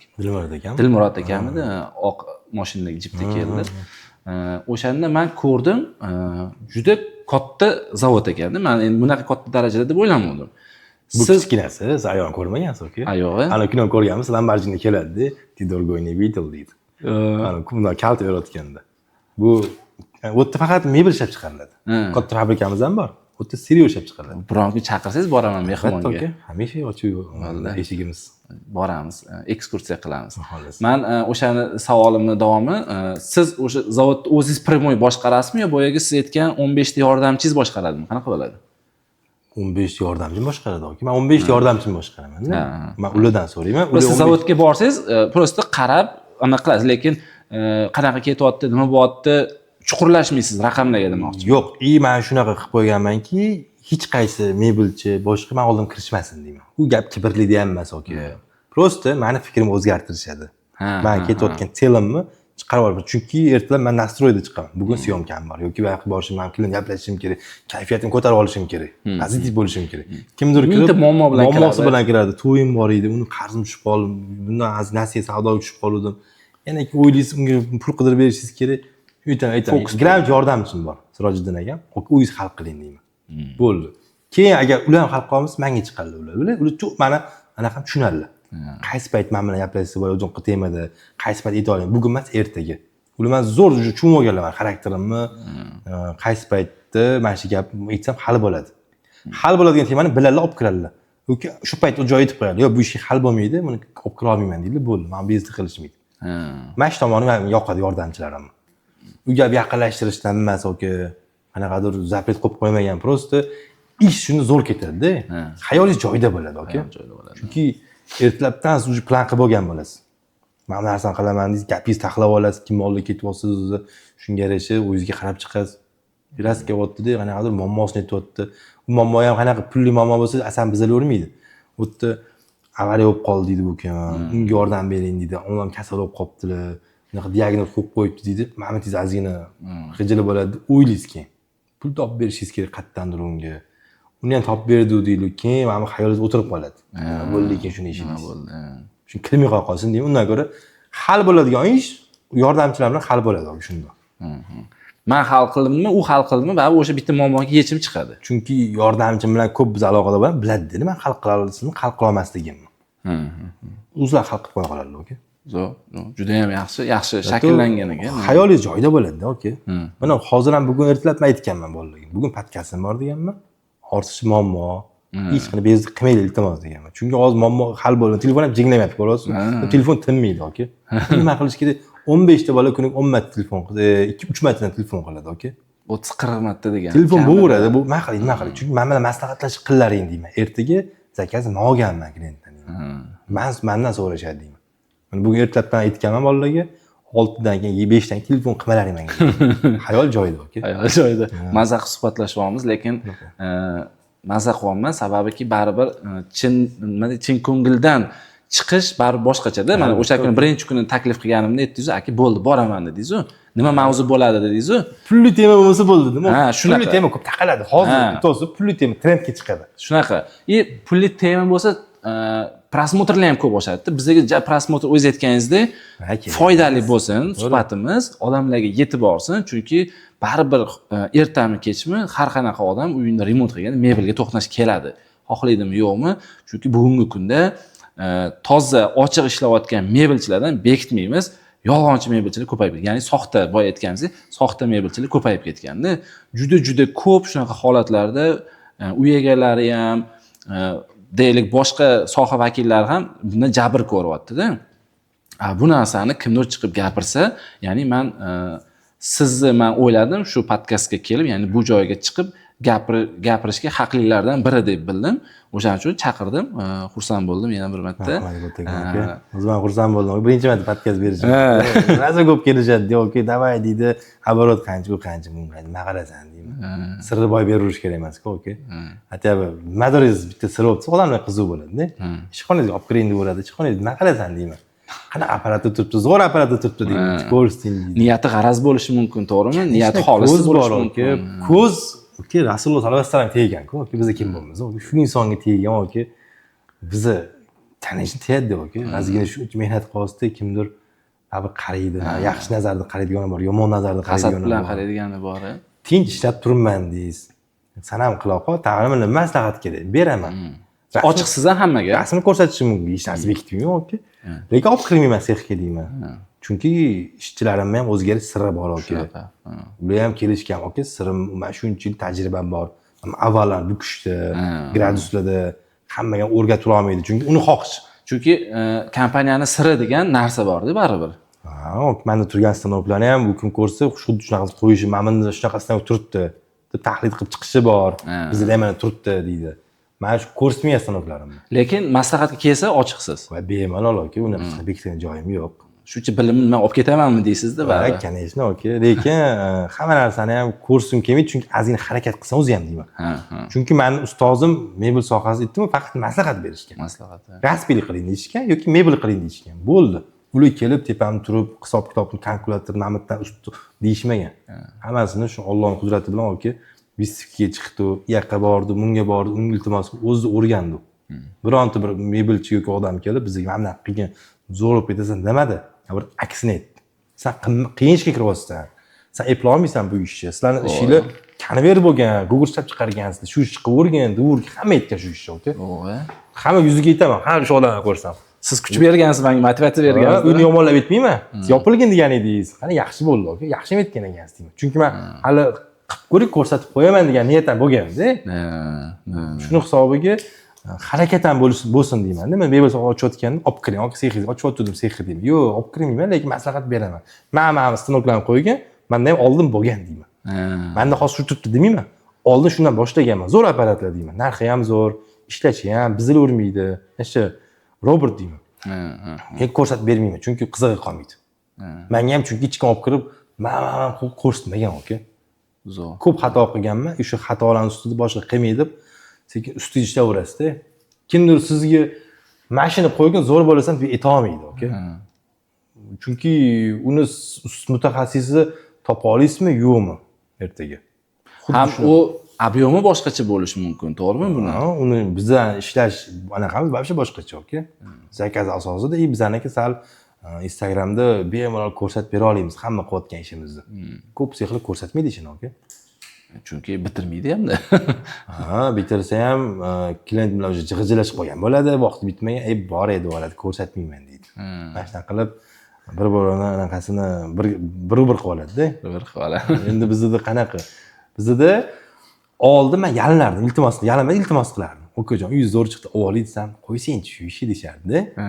Hozir olmasa xafa bo'lishadi ayollar. Ne, olmayapsiz bizanikin deb qo'yadi. Biz kutdik, kelmayapsiz-ku deydi. Yo'q. Boravering desam, uyim yomon chiqqanda, to'g'rimi? Shunga olmayapsiz deydi. Yo'q, men o'zi xijolat bo'layotdim, o'sha ko'chib kirib bo'ldingiz-ku, ko'chib kirgan uyga men kirish xijolat bo'laman. Ayollar bor, farzandli kelinlar bor desam, yo'q bo'shatib beramiz deydi. Oling, ko'rsating deydi. Keyin o'ylayman. Keyin sekin anaqa, aka, men o'zi oldirib bu dugonangizni maqtanish kerak uyini deb qo'yadi. O'zi tashlagan boshqa, siz ham bitta chiroyli qilib bersangiz boshqa. O'zbek shunaqa-da, aka, mehmondo'st. Mehmonlar ko'rsatdi, men bu brenddan qildirdim, bunaqa chiqdi uyim deb. Chunki orzu havas qilgan, shunga necha yillab pul yig'ilgan, aka. Albatta. Buni ko'rsatish kerak-ku. U Yevropada bekib turadi hamma narsasini. Bizda o'zbeklar maqtanish kerakligini yaxshi ko'radi, yomon narsa emas bu. Albatta. Yaxshi ma'noda ko'rsatadi. Mana shu brenddan qildirdim, mana Alloh bizga nasib qildi deydi. Videoni tashlaydi gapni o'rtalariga. Mana uyimdan chiqdi deydi, ertaga obro' oladi odam. Shuni hisobiga uje odamlar o'ziga iltimos qilishadi. Keyin olib ketamiz anakini ham deb. Qoyil, zo'r. Uje hozir o'tiramiz. Bir xil anaqalar bor-da, dizaynlar juda ham sodda-da. Ular bilan to'pga chiqa olmaysiz, videongiz ham tushib ketib qolishi mumkin reytingga. Yomon emas. Juda ham ana sovuq ranglar bilan foydalangan. Chunki u odamning o'shanga anaqasi talabi shunaqa bo'lgan. Qilib berganmiz, davolni, sifati zo'r, vaqtida bitgan. Lekin u nima bilan Instagram bo'lib obyekt emas-da u. Biz boshida aytganmiz, "Okajon, sal sochchiroq qilsam, yo menga mana shunaqa spokойный ranglar yoqadi" deydi. Spokойный ranglarni videoga olib chiqib olmaysiz. Chunki videoda ham spokойный bo'lib qoladi. O'zim xohlamagandan keyin iltimos qildim. Demak, video bunaqa men bilan oddiy chiqibdi, olmayapsiz shunga deb. Keyin borib olib ketaman ularni ham. Keyin ozgina o'tlida ozgina yumorniroq bu narsalar qilib, videoni to'pga chiqarib olamiz. Ertaga klient ham ko'rib o'tiradi-da, nima yozishyapti kommentariyamga deb. Shunaqa yozishadi, bir kun ushib ketishyapti. Yo'q. Mana bunaqa qilsam, senga nima farqi bor? Seni uying emas-ku, meni uyim-ku bu deb. Shunaqa jang bo'lyapti, keyin ayol kishi, erkak kishi, "Opajon, uzr, bo'ldi, uy egasi siz ekansiz" yozyapti keyin. Shunaqa joylarda ozgina yumorni qilib, prosmotrni ko'tarib beramiz. Chunki prosmotr ko'tarilmasa, ana odam ichdan o'tishi mumkin. Shuncha pul tikib qildirdim. Hech kimga yoqmadi, cho'ta obyektimi. Noto'g'ri qilib qo'ymadim demasan deb, ozgina o'ynab ham kerak bo'lsa, hashul etib ham, mazurlik qilib ham, target yoqib ham ko'tarib olamiz obyektini. Targetga qaraydi, bundoq qilib, "O, meni uyim 30 mingta bo'libdi, 100 mingta prosmotr" deb ozgina taskinlay beradi. Zato o'sha target yoqib beramiz, o'sha obyekt prosmotr uchun o'zimizga kerak emas prosmotr. Shu klient qanaqasida endi xursand bo'lsin deysiz. Klient ozgina anaqa nima deydi, ko'ngli ko'tarib. Qo'ynadi. Keyin o'sha odam zato bizga sarafani radio qilib beradi. Mana shu bolalarga bir og'iz aytdim, zo'r qilib berishdi. Sanam qildir deydi. Ambasador va siz ambasadoringizga aylanadi-da o'sha. Zato Grossman aqani marketing juda ham chuqur narsa-da bu berilsangiz. Kimnidir ko'nglini ko'tarib olsa, lekin sizni ko'nglingizni tog'dek ko'tarib, katta zakaz yuboradi sizga. Mana shunaqa aylanveradi sipochka. Faqat urg'uni marketingga bitta SMMga beravermaysiz-da. Mana bunaqa joylari ham bor, to'g'ri? Bugun emas, bir yildan keyin qaytar, keyinroq qaytar. to bilasiz qaytayotgan ani klient uyini qilgan ekansiz man siz nomeringizni berdilar kelyapman deydi to rezultat ko'ryapsiz bir xillar bittada qaytadi походу kelayotgan oshna og'aylar ham bor sandan man qolib ketib qo'y man sandan o'tib ketib qolmay bittada kelishadi ani uniki nima unaqa chiqdi maniki bunaqa chiqdi narxi deydi bizniki kattaroq buniki arzonroq qaysi biri zo'r chiqadi deydi shunaqa konkurent u g'araz niyat emas просто zo'rroq chiqsin deydi yaxshi niyatda chunki mashinasi ham bir xil bo'ladi ularni biznesda ham bittasi ishlab chiqadi bittasi narsa sotadi zo'r chiqsin deyishadi bir xilda ya'ni anaqani olib yuraylik deyishadi saniki oddiyroq olib qolib maniki zo'r olib qolib deyishmasin qoyil zo'r shunaqa ko'ravergansizda yoki hayotda yoki o'sha ishimiz qiziq juda ham yoki o'ylab yurasizda yomon qildi ham deb qo'yamiz yomon brat anaqa qolganlar kelmasang bittadan deb qo'yamiz aytaman aka hozir barabandik antena chiqib ham qo'yinglar sizga kattaroq olib turadi deb qo'yaman yonma yon qurildi-da oshna og'ayni yaqin o'rtoqlarda endi ular ustiga sovuq tushira olmaysiz unga borib buni maqtaysiz bunga borib buni maqtaysizda aka sizga zo'r chiqyapti deymiz точныйmi deydi dodda chiqyapti sizga deymiz biza endi u ozgina qilishimiz ko'prik bo'lib berish kerakda odam ko'prik bo'lishi kerak akamiz zo'r chiqyapti anaqa qilish kerak fikr o'zgaradi ikkalovini qilamizda oxiri bitta uy ham uniki bir oydan keyin bitta uniki bir oy oldin bitta ko'ryapti ani kechroq bitganligini rangini o'zgartirish ekanmiz maniki buniki zo'r chiqdi aka zato sizga antena bir tog'miz deyapmiz ba'zi antena turibdi 8 ta ko'rsatyapmiz to'g'ri deyapti-da o'sha shunaqa joylar bilan ozgina anaqa qilib olasizda improvizatsiya qilib shu kollaboratsiya deydimi o'sha improvizatsiya qiyin so'zlar qo'shilish kerak zo'r yaxshi suhbat bo'ldi Abdulaziz aka ancha suhbat qildik kelganingiz uchun rahmat ya'ni tajribangiz bilan qizg'onmasdan bo'lishdingiz deb o'ylayman o'shaning uchun ko'p yurtdoshlarimizga manfaatli bo'ldi deb o'ylayman xudo xolasa agar sizlarga ham mebel ishlarida mebelchilar kerak bo'lsa mana samimiy tavsiya qilamiz albatta любой объем olamiz kelaverasiz narximiz arzon qimmat emas просто ko'plar aytishadi mebeling qimmat deyishadi yo'q narsa ko'pda 100 deymiz narsa kamroq beringlar arzonroq chiqadi kamroq bu dizaynerlarga aytishga kamroq narsa chiziladi yoki dizaynerlar men osmon olib chizmaydi-ku to'g'ri lekin hazil albatta hammasi rahmat sizga ham kattakon ishlaringizga omad tilaymiz shu bizni ko'rib turgan yurtdoshlarimizga o'zingiz samimiy tilaklaringiz yurtimiz tinch bo'lsin avvalambor qurilishi ko'payaversin aka sizga bizga ish ko'payadi aka yashang keyin boshqa o'zga yurtdan boshqa shu sohaga kelgandan ko'ra o'zlarini yoshlarimizdan kelsin aka bu soha hali judayam endi boshlanyapti bu Instagram chiqqandan keyin bu soha rivojlanishni boshladi prorabskiy dizaynerskiy bu narsalar shu sohalarga ko'proq berilishi kerak hali ham pul ko'p o'tdi aka ishlasa pul topsa bo'ladi demak qo'rqmasdan shu yoshlar sohaga kirsa bo'ladi to'g'rimi albatta aka kirsa albatta hozir qidirib yurganlar qancha o'zim aytyapman 100 ta ishchi xodim kerak o'zimga deyapman 100 ta opitni mebelchi bo'lsa bugunoq olardim aka tayyor ish bor lekin xodim yo'q aka xodim yo'q shuning uchun hurmatli yoshlar ukalarimiz qizlar ham ishlaydimi sizni korxonangizda yo'q kam aka kami ukalarimizga tavsiya berardik mana mebel sohasiga qiziqinglar qurilish sohasiga dizayn sohasiga qiziqinglar ustachilikka qiziqinglar mana santexniklar ham hozir yaxshi pul topyapti elektriklar ham yaxshi topyapti mebel ustalari yaxshi topyapti o'shaning uchun sohaga kiringlar yaxshi daromad bor xudo xolasa yaxshi tajribali mutaxassis bo'lsa albatta ko'chada qolmaydi albatta hozir yosh o'ylashi mumkin-da man bitta sexda qolib ketarmikinman mani orzularim boshqacha edi-ku men orzularim boshqa qimmat mashina haydash zo'r uy qurish-ku to'g'ri hamma narsa vaqti bor rizq ham Alloh sraz berib yubormaydi shunaqa optiga qarab tajribasiga qarab shu pulni kerakli joyga ishlata olaydimi manfaatli ishlatadimi bu degani bir 30 aytishadi-yu 40 yoshda erkak kishini omadi keladi qirchilama payt deydi 40 yoshda aqlni yig'ib olgan bo'ladi-da hech pul kelsa ham o'zini ushlab tura oladi shu paytda ko'plar o'ylaydiki 5-6 ishlab bo'lmaydi boshqa ish qila qolay deydi yo'q hamma sabr endi kelgan bo'ladi mutaxassislikka endi kelgan bo'ladi-da yoki o'sha paytda hech kim shunday qolib ketmaydi to'g'ri kimdir ishlash kerak shu opitga chiqish kerak keyin mebel sex ochar keyin bizdan zo'r bo'lib ketar yoki bo'lsa avvalambor hamma ham ko'plar sabr qila olmaydi shu joyda-da yoki sirazi zo'r bo'lib ketsa keladi shunga aytaman sabr qilish kerak man o'zim ham guruchchi bo'lganman aka ishxonada bo'g'i odamni o'g'irliklarini 4 yildan keyin bolalar bilishgan aka o'sha institutda o'qib yurgan paytimda aytganlar ana bo'ldi kirasan ichkarini polniy o'rganasan kim nima qilyapti kim qayerda o'g'irlik bo'lyapti mani ishxona adadimagan deganlar-da. Yo'q. Xo'jayin deganlar, olib men ilojimiz yaqinlashma deganlar. Ishxona kirardi, sexga kirardilar. Men shu operator bo'lib ishlardim, go'r chiqardi, tahlil qilib ortardi.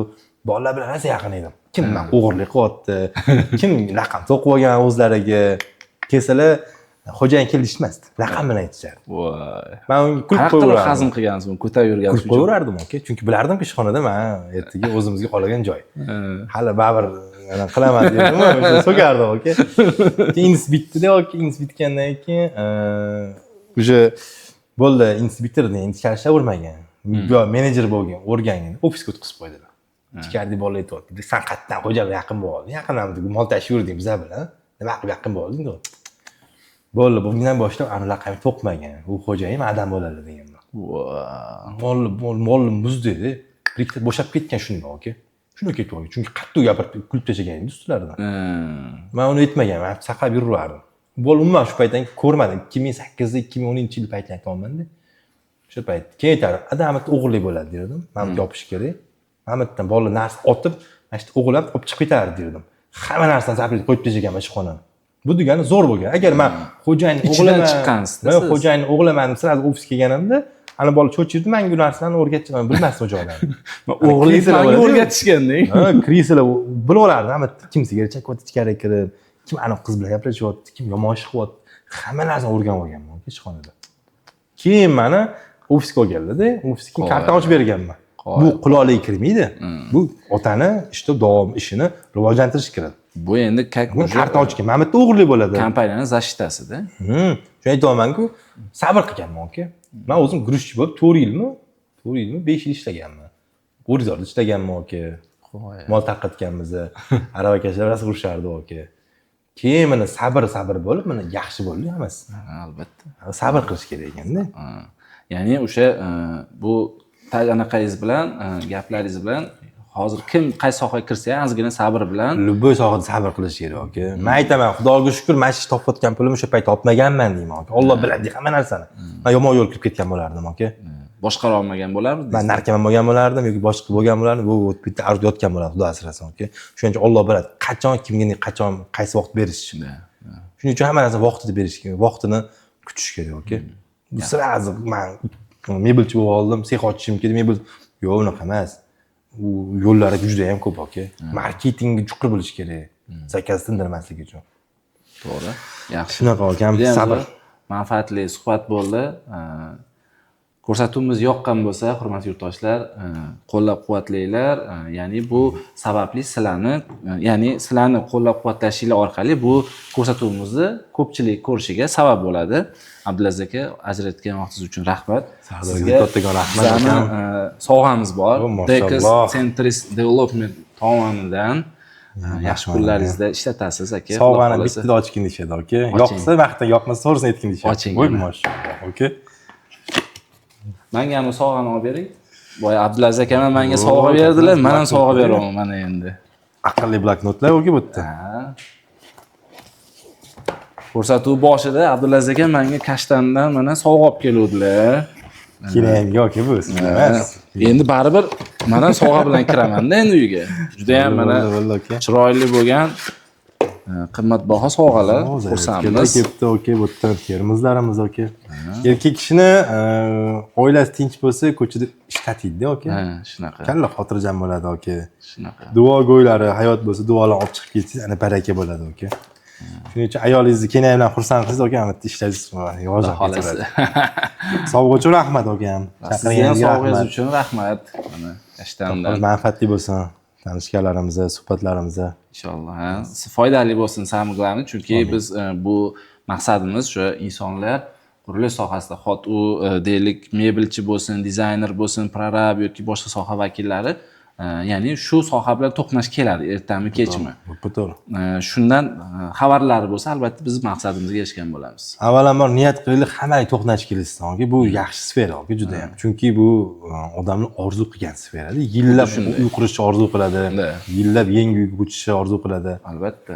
Biz hammani o'sha uyda xizmat qiladigan soha vakillarimizda biz niyatimiz nima desa, hammaga yangi uy olsin, yangi uy qursin deymizda. Biz men har doim aytaman, bitta mebelchi, qurilish sohasiga niyat toza deyman.